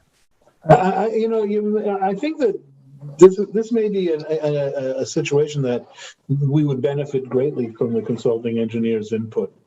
Yeah, and I believe that the consultant engineer suggested actually moving the cars further into the right-of-way at one point. Not on this parcel, but on one next door. And I think that the geometry is the same, or the space is the same. Yeah, the car sticking out is insane. Can I just say? I agree with Lou. I think Lou's right on here, and we should ask the consulting engineer to do a hypothetical parking build out for all of this, and with the sidewalks in place.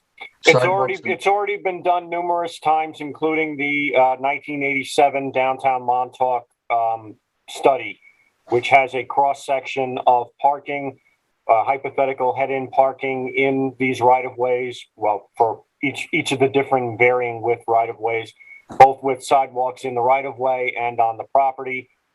They both fit with head-in parking spaces. It's simply a matter of whether or not you have an area behind the sidewalk to add landscaping, or if you put the sidewalk on the subject parcel, you lose a little bit of space. But Eric, what about the traffic flow? You're saying it works maybe if that whole road was devoted to parking and cars backing out, it would work, but you've got traffic, two-way traffic there too. Yeah, the lanes meet the minimum requirements. Obviously, with head-in parking on both sides, it's going to slow down traffic. If you think, for example, when you go around the southern side of the plaza, south of Montauk Highway, where you have head-in parking spaces on both sides, obviously it's a little bit different geometry because it's circular, but you have to go slow because you have head-in parking spaces on both sides, and you might have somebody backing out on each side.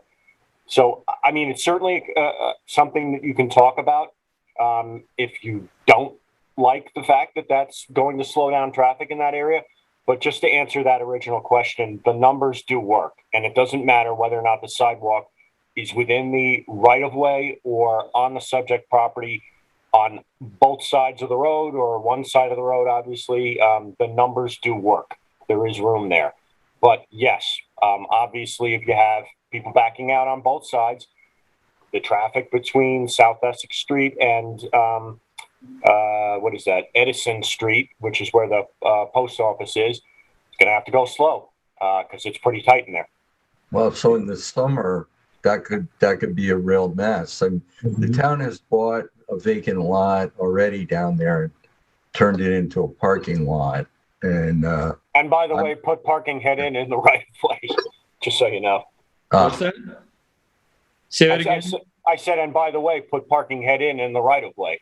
So they mirror that design that, has been approved on a bunch of these site plans. Kazura, Home Team 668, 92 South Euclid.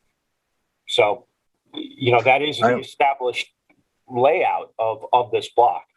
So, Eric, can I ask a question, Eric? So I want to hear from you. The 1987 plan that you referred to is a study that includes the entire length, this entire block of South Euclid. It's a study that shows parking for all of these properties. Yes, but what I was speaking about was like a hypothetical layout of, different parking schemes that could be employed that, gave you a cross section of the numbers. In fact, as you guys continue this conversation, I think I can find it pretty quickly and screen share it because I think I had copied it for one of these other applications on this block and was ready to show you. They also did have have layouts for the different blocks, but I don't recall if there was a exact proposed scheme for this block. But I'll look into that and I'll let you know. But the diagram I was speaking of, I might be able to find very quickly. So I'll let you guys talk and I'll try and hunt it down. And when was that done, Eric? That one was done in 87. We updated that. In fact, when Tara used to be my coworker, we worked on it together in the, I guess it was 2008, 2007, around there, which basically was sort of a mirroring, but an update of that downtown Montauk study. We didn't have that breakdown, that cross section of hypothetical street parking. That was done in the 87. We didn't update it because obviously nothing changed. The right-of-ways didn't change. But yeah, so those are the two sort of studies of downtown Montauk that have been done. And then of course the Hamlet study, but the Hamlet study didn't go into any kind of block by block, proposal of how things should be laid out. Do you remember which application that came in front of us recently?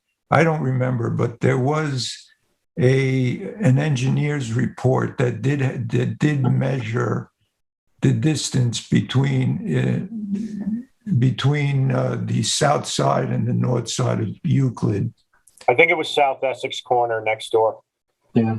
I think it was the one next door. And actually, Eric, I'm glad that Lou brought this up because I think that we determined we wanted to keep the sidewalk on the subject parcel in that case. No? You did. But if I'm reading... Yes, you did. Yes, if I'm reading this correctly, that's not the case with this property, but it says they do line up. And I guess I'm confused about that. Yeah, I mean...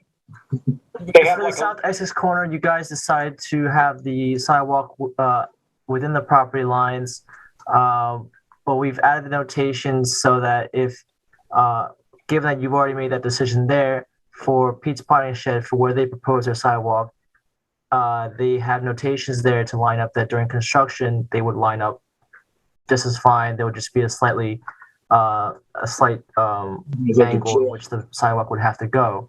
To accommodate for the decision on South Essex corner. If I remember correctly, the memo that the engineer wrote for South Essex corner, he did not give a specific number. He said it was questionable in terms of spacing, but the board was definitely concerned about that because the fact that it is on a corner and the topography does change as cars turn around there. That was a concern of safety. And so thank you, Marco, because that's what I remember, that the engineer on that particular application said that he didn't give a definitive positive approval for the spacing.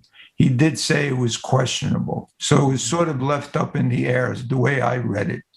I'm not sure about that. I think that there were two options. One that would have been more in the right of way than that project landed on. And you, Lou, and I, and everybody was concerned about the idea of pushing it out anymore. And so we didn't do that. But this property seems to have the sidewalk located in a different place, which maybe is an issue. Was this the application with the sidewalks that they didn't precisely align? Is that, Well, that problem was across the street, but Lou is right. The consulting engineer on the property directly next door suggested that we could put the sidewalk in the right of way and did a numbers analysis. And I think he said technically the numbers work both ways. We all expressed concern just based on what we saw that doesn't seem to be the case. And we asked the sidewalk to be on the property as opposed to in the right of way. This is not following that same pattern exactly. And that is a little bit of a strange thing. Yeah, well, we definitely made that decision on the South Essex corner to move it onto the property for this very reason. We thought it was too tight. But Can I address the board? Yeah, I actually wanted to hear from you, Ms. Burke. Go right ahead.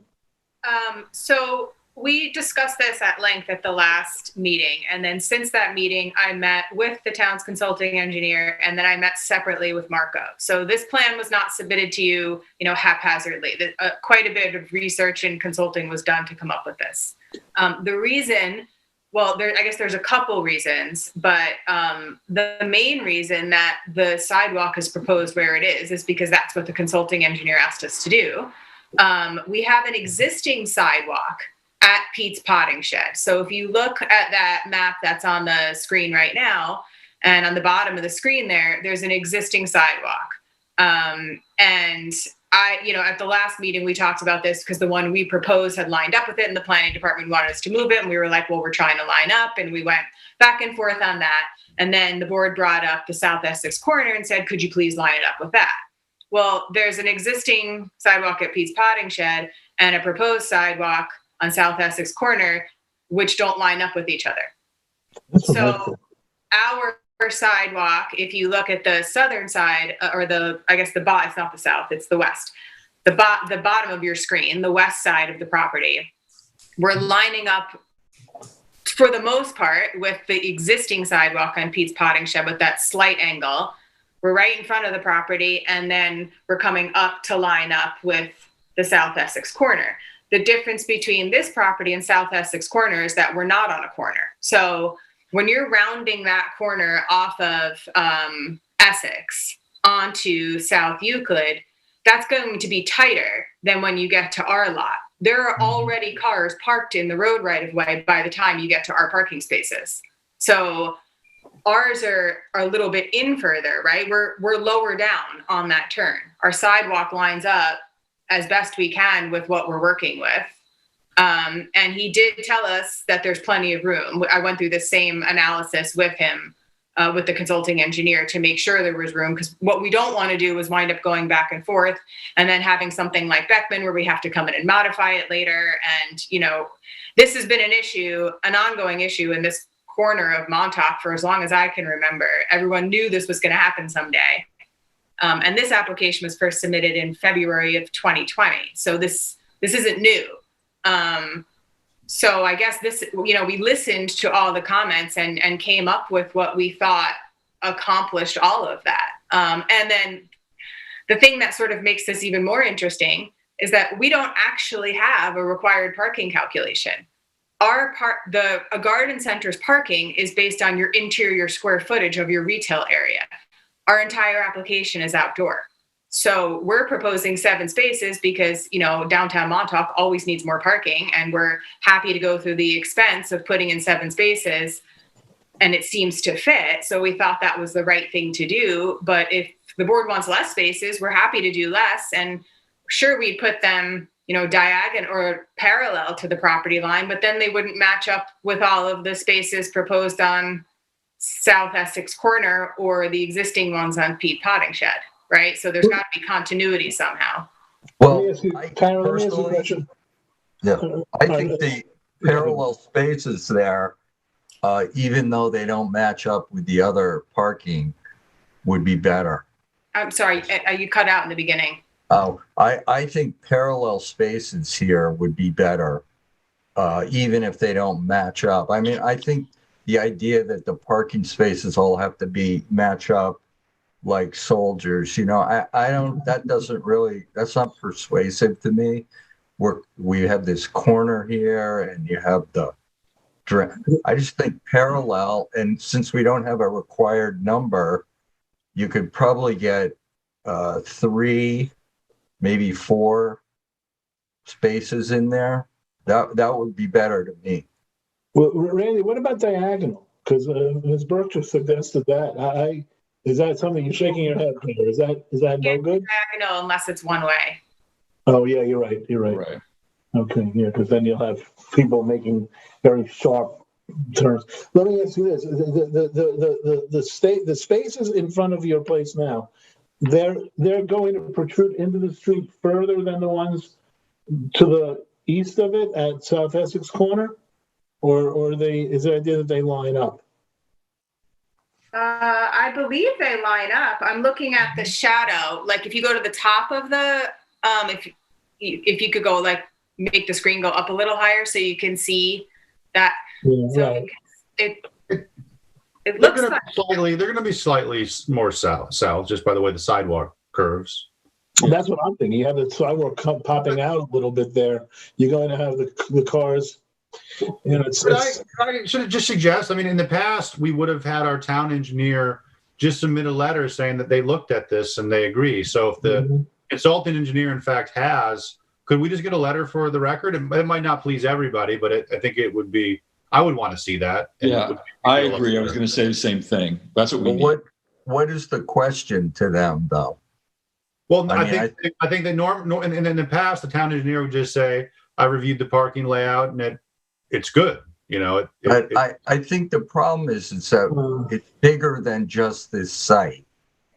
We're not just talking about whether the parking on this site works, but yeah, I know. But if the problems that we're worried about on this site exist on the properties across the street to the east and to the west, I'm not sure now is the time to. Well, that's an individual choice. Well, the problem is we're dealing with one single application here with one particular parking issue that we have to address. No, actually, that could be somebody's stance. I'm just saying that I would like to know if everybody's saying that the consultant or the applicant saying the consultant engineer signed off on this. And from what I've read, it sounds like that's probably true, but we don't have anything formal in our record, like we did for the property, neighboring.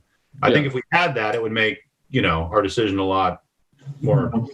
I agree with that, but I do think, particularly given that we have 2 other applications that are pending at the moment, one just to the east and one across the street, I think the planning board needs some advice about this comprehensively from the consultant. Yeah, I agree with that, Ed. That's why I was saying before, it's a busy area. It's got a lot of inconsistencies among the 3 applications that we've got going right now. And I think you just use the word comprehensive. I think that's what we need here, some comprehensive way of dealing with this. Let me just ask the applicant, how do they feel and I'm just floating this, if it was a one-way street? Is that something that have you thought about it? Is it something you... Well, I don't really think it's our decision. There's a lot more. No, it's not. I grant you it's not. I'm just taking your temperature. I'm not prepared to speak for the property owner, but I guess what I can say is, so I fully understand all of your concerns, right? I get it. It's something I remember trying to get the attention of the town board on back in the early 2000s. So I fully get the concern here.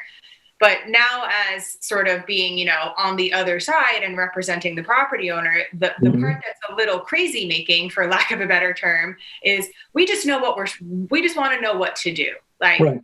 There's so much, this was submitted in February of 2020, it's like, I did what I was asked to do at the last meeting. I spoke to the consulting engineer. I met with the planning department. I had our engineer redesign it. That's a lot of time and expense on behalf of the applicant. And I hear your concerns, and I'm not trying to invalidate them at all, because if they're true and they're real and the engineer says, oh, I didn't look at this, this is a big problem, we need to fix this, then we'll fix it. But I just don't want to be in this, like, I feel like I'm in a little bit of a hamster wheel. You know? No, I get it. And, you know, and I think that goes to Ian's point, and he's probably exactly right. We should get the let's make sure the application or the file is complete, so that we have the engineers read on this, that it's good. And you know, I'd be prepared to find that the proposal is satisfactory, because Sam, we're at that point. Go ahead. I think the question, though, is what question are we asking the engineer? If you're asking the engineer, is the drainage and the parking adequate on this site? That's one question. If we ask them, does the, as Ed said, does the parking and the layout of the parking and the two-way traffic work in this on this whole corner? That's a different question. I don't know. I'm wondering why, and you know, this is just, we're talking now, but what if you put the parking where you have the proposed outdoor storage area, so it's all on one side, and then we don't have any parking on South Euclid? Anyway, that's just a design idea. I know, I hear what you're saying, Tara, though. You can't just keep paying for new surveys and layouts. But well, I agree with Lou. I think there's a pretty serious problem emerging here. And if we have all this traffic backing up on South Essex, it's going to be a safety problem. It's going to be a traffic problem. It's going to be a parking problem. And that's what we're supposed to be looking at, you know, ahead. We're supposed to be looking ahead. Are there standards for the width that a safe street should be? I mean, could this just come down to strictly a math issue? Yeah, it is. You measure the street from the end of the parking space to the end of the parking space across the street and see if that's enough room for traffic. Is there such a thing? Sure. In a parking lot, Lou, there is, but not on different. Well, that's what the engineer did for us. I mean, that was, we read a memo about the adjoining property, and the math is the same. And their argument in that memo was that rather than making the sidewalk be on the property, we could have moved it to where this one is in the street. We were all concerned about that and didn't go with it because it was on the corner. But, you know, does it make sense to ask an engineer now to look at? Yeah, well, there's the math right in front of you. That's the math, but that's sort of thinking of it as a parking lot. Well, it says roadway. No, it's a road. I know, but is it the roadway that we're talking about? It's a 70-foot right-of-way, which is what that road is. This is one. There's three alternatives here, which involve having a 4-foot wide row for vegetation within the right-of-way, or the next page I could show you is having the sidewalk on the other side of vegetation. But basically, you have a 24-foot wide roadway. You can actually fit 19-foot long parking spaces, and they're proposing 18 feet I think all of these applications on this road, and a 4-foot wide sidewalk in the right of way. That's the math. It works. It doesn't matter if you put the sidewalk in the right of way or on the property. You still have the width. Like I said, you know, you're right. You know, you have cars backing it out on both sides. It's going to slow traffic down. It's not going to be as wide open. But that is the, you know, I hate to say this, you know, in terse terms, but, you know, that is the existing layout that has been, you know, the town did that with the parking lot. You've approved that on 3 or 4 site plans already. To stop doing that at this point is just, you're going to make an incredibly incongruent, misshapen block. Look, can I just, I mean, it sounds like the consulting engineer has already looked at this. All I'm saying is, why not get a letter for the file so we know that opinion is not just somebody saying that they looked at it, but we know for a fact. And then if people disagree, they can disagree. But, you know, I happen to agree with the applicant in that we've asked for this. If our engineer has already talked to them about it, you know, led them down the road and then tells us they sign off on it, I'm going to have a hard time then saying we want something different. And as far as the one-way road goes, I'm not saying that's a terrible idea, but it's just not what's before us. And we can't say, no, it isn't. We're going to make a road one way. We can't do that. And we can't say we're not going to proceed with the application until somebody else does. I think that's just not a, Look, if the standard is 24 feet, 12 feet on each side, and the consulting engineer that you're suggesting, Ian, which I agree, takes a look at this with all 4 properties, the 2 corner properties and the other 2, then, you know, that it is what it is. I mean, you know, maybe that's considered safe and I'll go along with that. But I think we should get that consulting engineer to look at it at least this one more time. Well, just not, I don't know if he's looking at it one more time or just saying that, yes, this is what I told him. Saying that he has looked at it. It sounds like. He has looked at it. We're not going back in time on this, but we just want to confirm what we think. What does it do to the level of service on South Essex and South Euclid? That's what you're ignoring. You're ignoring that there's going to be traffic from this layout that will back up onto those streets, especially in the summer. How do you address the fact that we've already, as Eric just said, we've approved a number of applications that if we were to go a different way, it'd be inconsistent with this? Well, I just think Ed's word comprehensive. I don't think, and enough said, but one of the things, if we back up a little bit, Eric, I don't know, what is this, an NB zone? Do you know? And I'm wondering what. No, it's CB. CB, like and what's most of downtown Montauk? What's the minimum lot size in CB? Is it 10? Yeah, it's really more like per use, but yes, I think it's 10. So we're starting out here with an 8,200. Three, excuse me. It's 3? But I mean, that really relates more towards the yield of the number of uses you can get on a property. You know, CB is kind of unique in that way. But where I'm going with that is, are we dealing here with a pre-existing non-conforming commercial lot? No.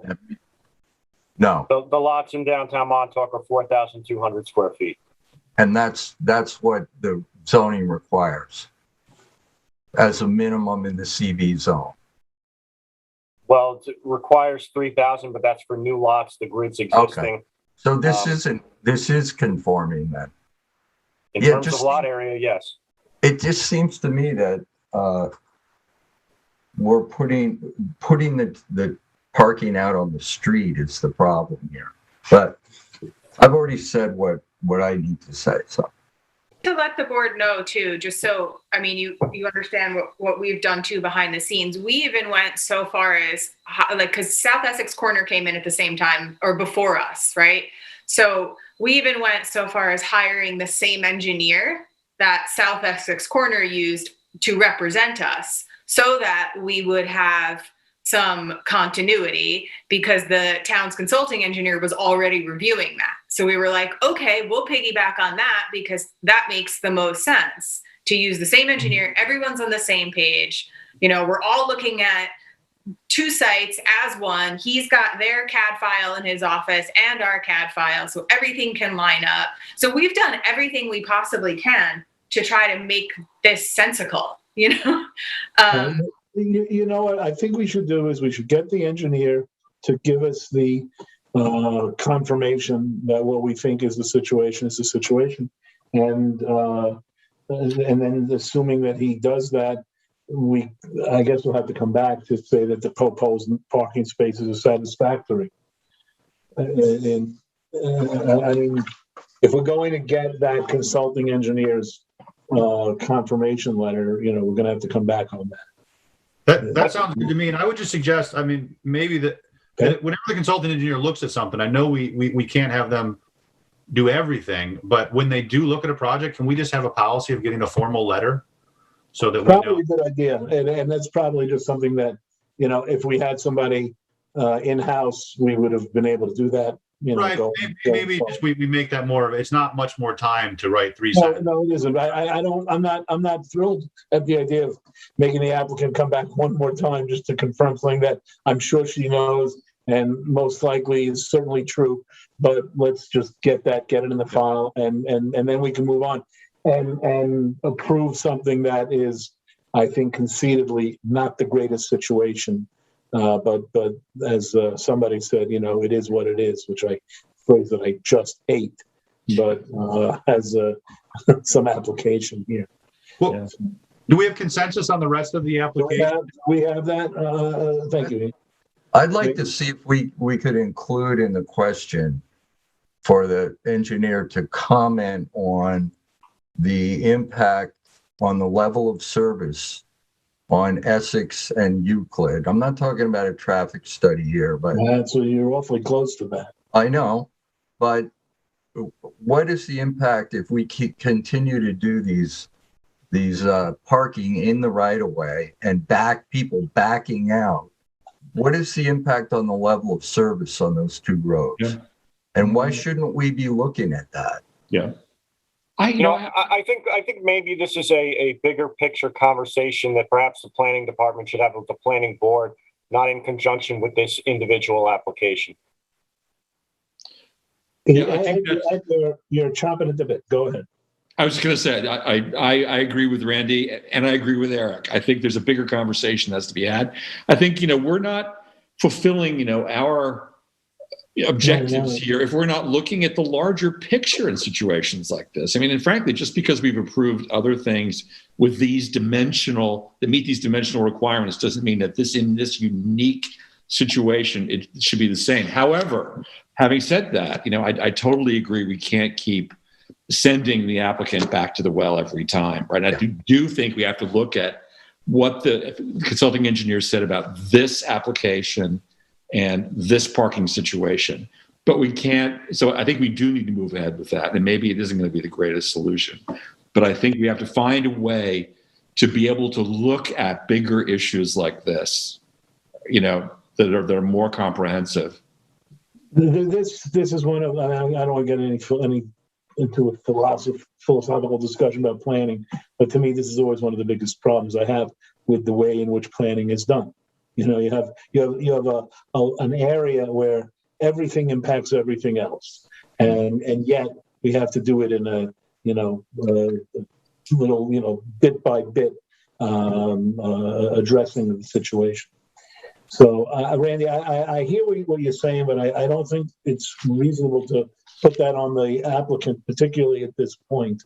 I think that maybe we as a board could ask for we as a board, but I don't want it to hold up this application any because it's been on for nearly 2 years now.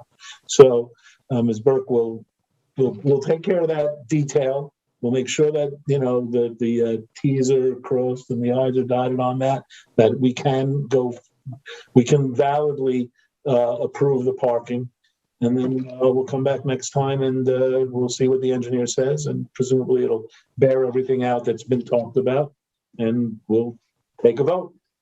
It still needs a variance, though, right? Well, that's for all. That's the lot of the planning professional. So. Yeah, but I mean that's understood. I mean, I think that those parking in the right of way has to get a variance. So definitely. But do we have consensus among the board? I mean, it sounds like we have 2 people who might not be. Well, let me thank you. Ed, do you agree that we should? Yeah, that's what I came to. Yes, I do. Lou? What's the question? The question is whether we're going to send go back to the consulting engineer and make sure. Well, my question really is that, well, even if the engineer says that, I think we suspect the engineer is going to say this works, because I think that they kind of have, at least behind the scenes. If they come back and say that, do we have planning board consensus that we agree? It sounds like we might not. So I hate to string the applicant along here If we ask the engineer says, I'm always averse to, like polling the board when when the question isn't there. And it sounds like we shifted our question from that question to let's see what the engineer says, confirm it, and then on the basis of that, make our decision. That's fine. It seems like if at that point we have, we're not in favor of the parking, we should know that now, because nothing new comes up between the engineer, us not being sure of their opinion, them saying they think this is safe and fine, us then saying we don't care, we still don't like it. Yeah, Ian, I don't want to preclude anything that may come up in that engineering report that might sway us one way or the other. I mean, I hate to keep the applicant on tenterhooks like that, but I think Lou just articulated it. I don't know, Ed, do you feel that way? I do. And Randy? We have against it anyway. No. Imagine if our next step is to give the zoning board guidance, which is sort of where Ian's thinking is taking me. What is our guidance to the zoning board on the variance? So I think getting the engineer's report on this specific one it's not a bad idea, but it doesn't really address the bigger concern. So, well, you know what? Let's do one thing at a time. Let's just wrap this up with that and see where it takes us. We're not going to answer all questions and solve all problems. And again, I'm sorry to keep the applicant, in limbo, but I think the direction it's going is pretty. I can see it. Sam, go ahead. Do you agree that the question that we posed to the engineer is to take a look at this application with the other properties that are in proximity to this property in mind? I mean, you can't just look at. No, that's the problem with the way we're doing these things, but that is how we do them. And I don't think we can. I think we have an application before us, and the question is, does it, from an engineering point of view, work?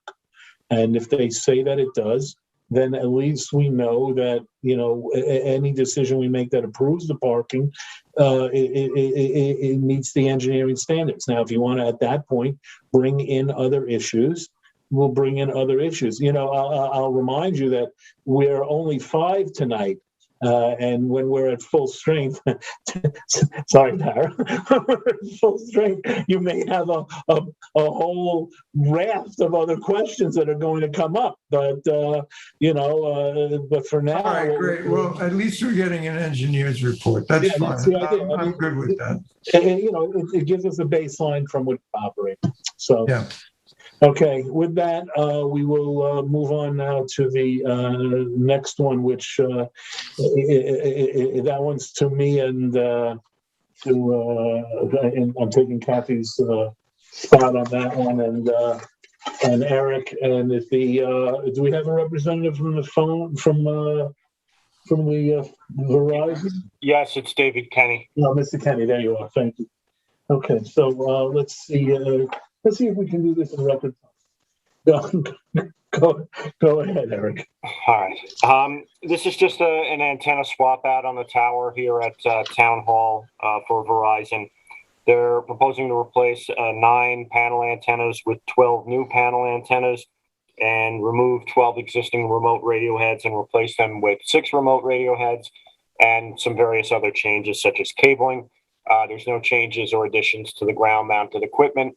You have a report from Cityscape, your wireless consultant. They verify that the project meets FCC RF emission standards.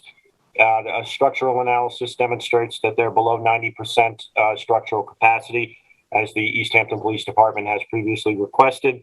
And basically, in summary, they say that this is an eligible facility request and recommend that you approve the modification request as it's proposed.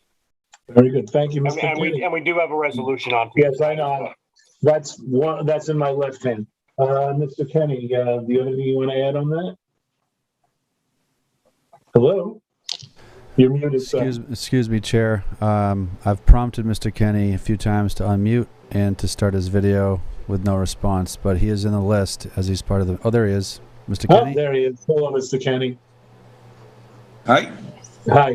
Do you have anything you wish to add to Mr. Chance's report? No, it's essentially just a small modification. We just had to relocate the cupola to meet a structural design. Very well. Yes, and I reviewed the cityscape report, and I think it's fine. If does any member of the board have anything they want to add on this particular one? Are you talking about the same?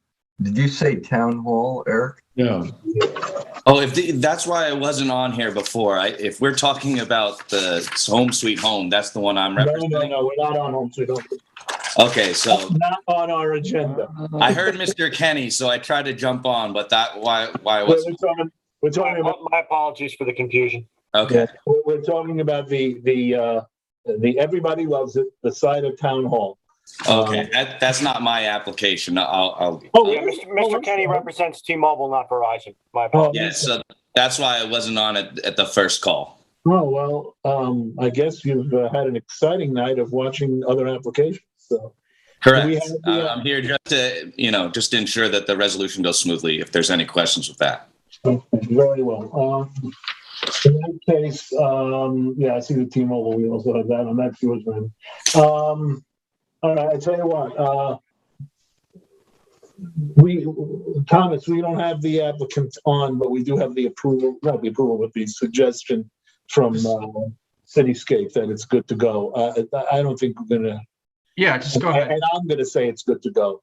Okay, So- that's fine. Just go ahead. Does anybody on the board have anything they want to add on this particular one? If not, I'm going to right now bring the resolution up. I know it's an all regular meeting, but I'll do it now. In the matter of the application of Verizon, a town hall site plan special permit personal wireless service facility modification for Suffolk County Tax Map 300-188-1-4. I move for the approval of the resolution amending approval. Is there a second? Second. Thank Are you. you home sweet home now, Sam? No. We'll do that later. I just want to get this one out of the way because we just Isn't that the amendment though? Isn't that the one amending the approval? That's a different application. That's later on, Randy. We'll get to that when we go into regular meeting. I'm doing this one. Isn't that what you're reading though? No. I'm reading. Okay. So we have a second. All those in favor? Aye. Any opposed? Passed and carried 5-0. Okay. Now, finally, on the regular meeting, on the work session, we have the Nick Cohen Artist Studio. Randy, you're on that one. Marco, you're on that one. I see Mr. Cohen and I see what I believe is Mr. Catalano. So go ahead, Marco. Marco, you there? Yes, I'm here. I'm just putting up the screen. So this is a site plan application that was made to allow for the clearing of a residential lot to remain in order to accommodate for an artist studio. The subject parcel Zone B. It's situated in Lafayette Place near 3 Mile Harbor Road in Springs. So just some quick reminder, the subject parcel was uncleared previously, dating back to at least 1962. The lot was cleared to an extent of 15,805 square feet, whereas 16,305 square feet is the maximum in conjunction for development for a single-family residence. This activity was done in anticipation of an approval for the applicant's separate application for an artist studio, which is currently incomplete for the board. The applicants propose a 1,040 square foot artist studio on this lot, which abuts another developed parcel owned by the applicants and which contains their single-family residence. The applicant had originally submitted a survey indicating that the interior portions of the lot are to be left cleared and to revegetate a 25-foot wide buffer along Lafayette Place with a 5-foot and 10-foot spacing with a 4-foot stockade fence behind the new vegetation. The applicant has submitted a list that specifies the species and number of plantings to be planted in the buffer. New vegetation is consists of 5 individual 8-foot by 10-foot tall trees, 20 individual 3-foot by 4-foot tall shrubs, and other native plantings. The revegetation is to provide a visual buffer and to bring the clearing down to 13,838 square feet. So in conclusion, the planning board should review the list of plantings and determine if the revegetation is sufficient in alleviating the impact of clearing in accordance with the board site plan standards. The board had previously waived the public hearing requirement as a public hearing would be required for the artist studio application. Okay, very good. Does the applicant have anything they want to add on this? Nope. How's everybody doing? Just saying hello. Nice to see you all again. Hopefully we're good. Hey, Nick. How you doing, Randy? Okay. Very good. Okay, and Randy, I think this one's yours. Yeah, this is yours. Yeah, I think we move this aspect of it along, and I do. Once we get to site plan, I just will quickly say that it'd be helpful to know where the cistern is, if it's on the roof or not, and I don't know if we want a more detailed planting plan, that the kind we usually get, but I think Nick's been through the ringer on this, and as far as the site plan for the re-veg, I'm ready to go with this. Okay. When you say the site plan for the re-veg, you're addressing the first question of whether measures to mitigate the impacts of the clearing are acceptable? Yes. Okay. All right. Does anybody else have anything they want to add on this? Looks good. Ed, was that a let's do it? Yep, looks good. That's what I thought. Okay. So I presume we all agree that the measures to mitigate the impacts of clearing are acceptable? All around board? Yep. Okay, and do we find the site plan application complete? Folks, yes? Yes. Yep. Yes. Let's do There you are. Okay, we are done with that. Thank you. We will look forward to scheduling the public hearing on the other side of the application, and or the other application relating to the other side, and we'll go from there. So may I ask, that'll be the next board meeting will hopefully be that?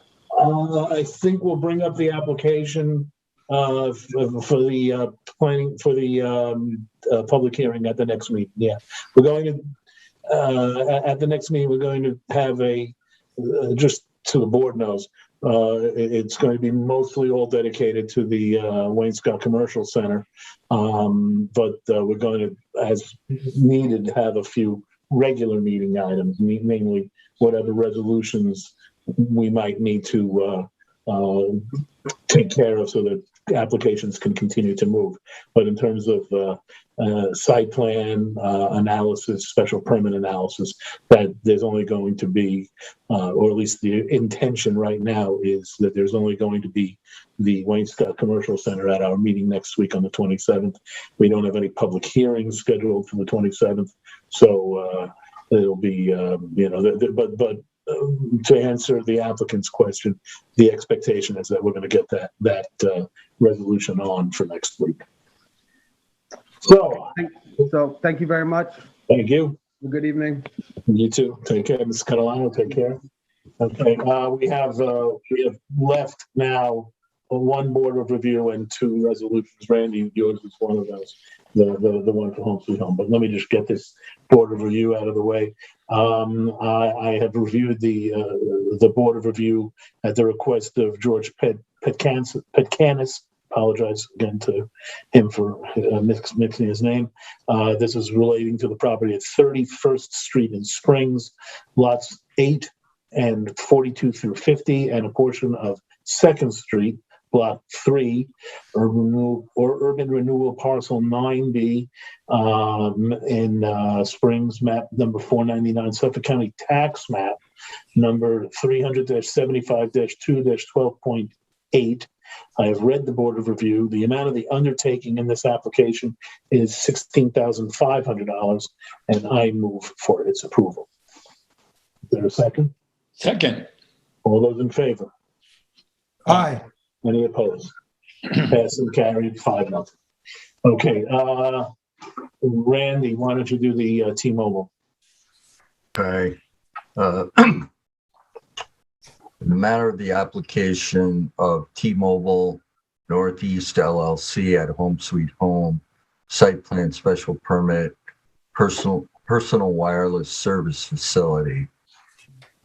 Modification 1, Suffolk County Tax Map 300-192, 3.2, resolution amending approval.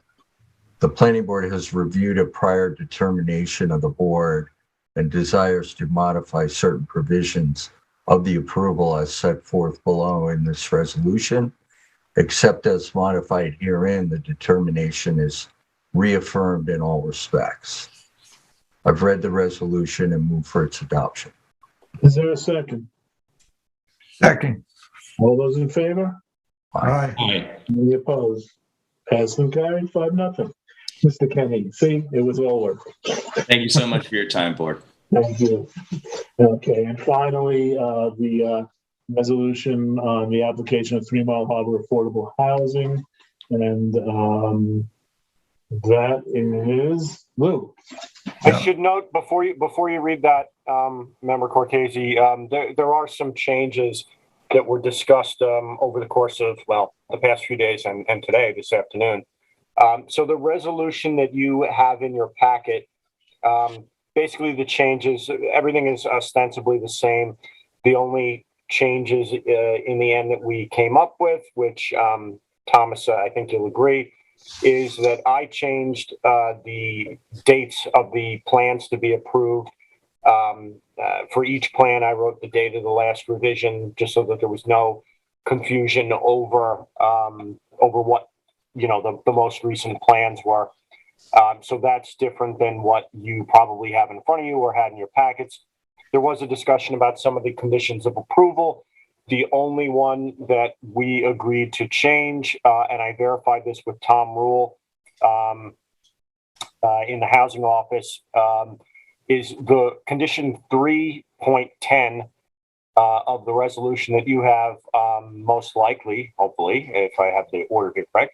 Says the applicant shall submit an application to the Office of Housing and Community Development to obtain income qualification for any prospective tenants, et cetera, et cetera. The key point being there that they contact the Office of Housing and Community Development.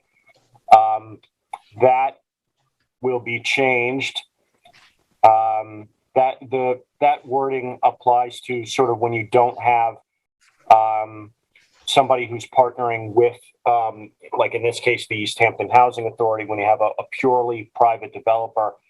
And again, I checked this with, this was brought up by Katie Casey of the East Hampton Housing Authority. I checked it with Tom Rule of Housing and Community Development, and he agreed that the following wording for that condition is accurate and should be substituted.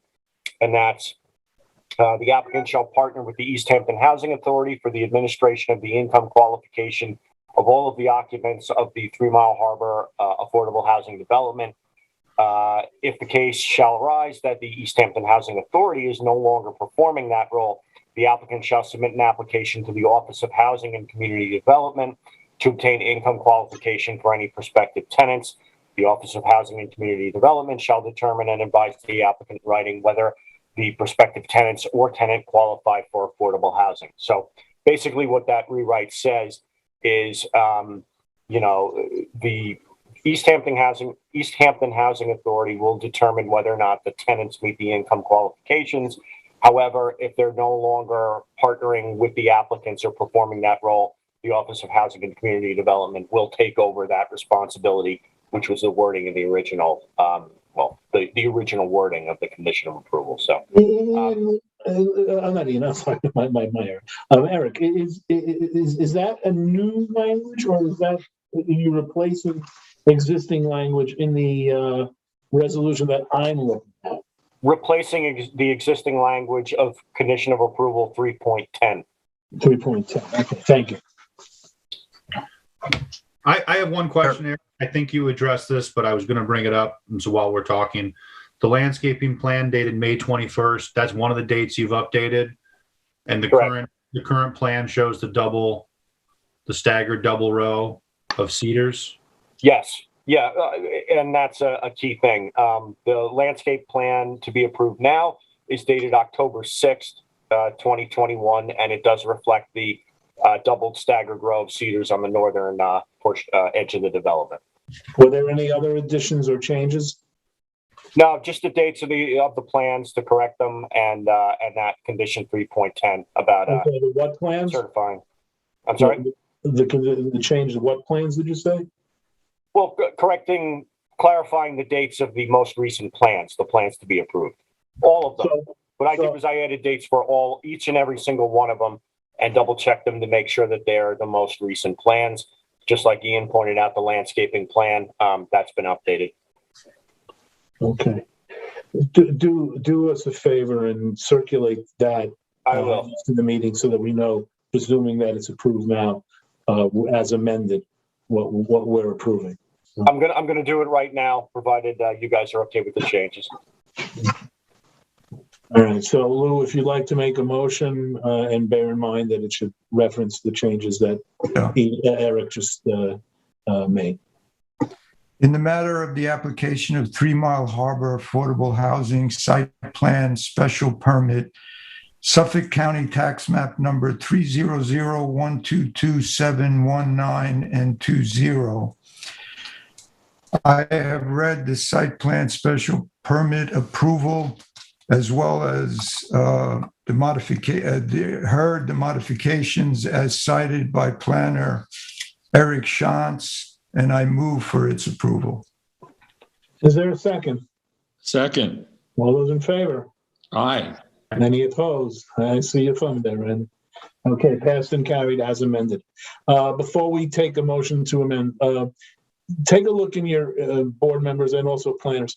Take a look in your emails in the next day or so, because there are going to be a couple of education opportunities that we've been sadly curtailed in our ability to do these things during COVID, but we still are required to do them, and we have a couple of opportunities that have come up. And there'll be you'll get more news about those in your emails in the next couple of days. One of them is on the 26th, so make sure you take a look for that. All right. Any questions? Anything else anyone wants to add? Any comments? It is now 9:03 according to the clock on my hand. Can I get a motion? Motion to adjourn. Is there a second? Second. All those in favor? Aye. I'm beating you to it. Pass and cap. All right. Thanks all for attending. We'll see.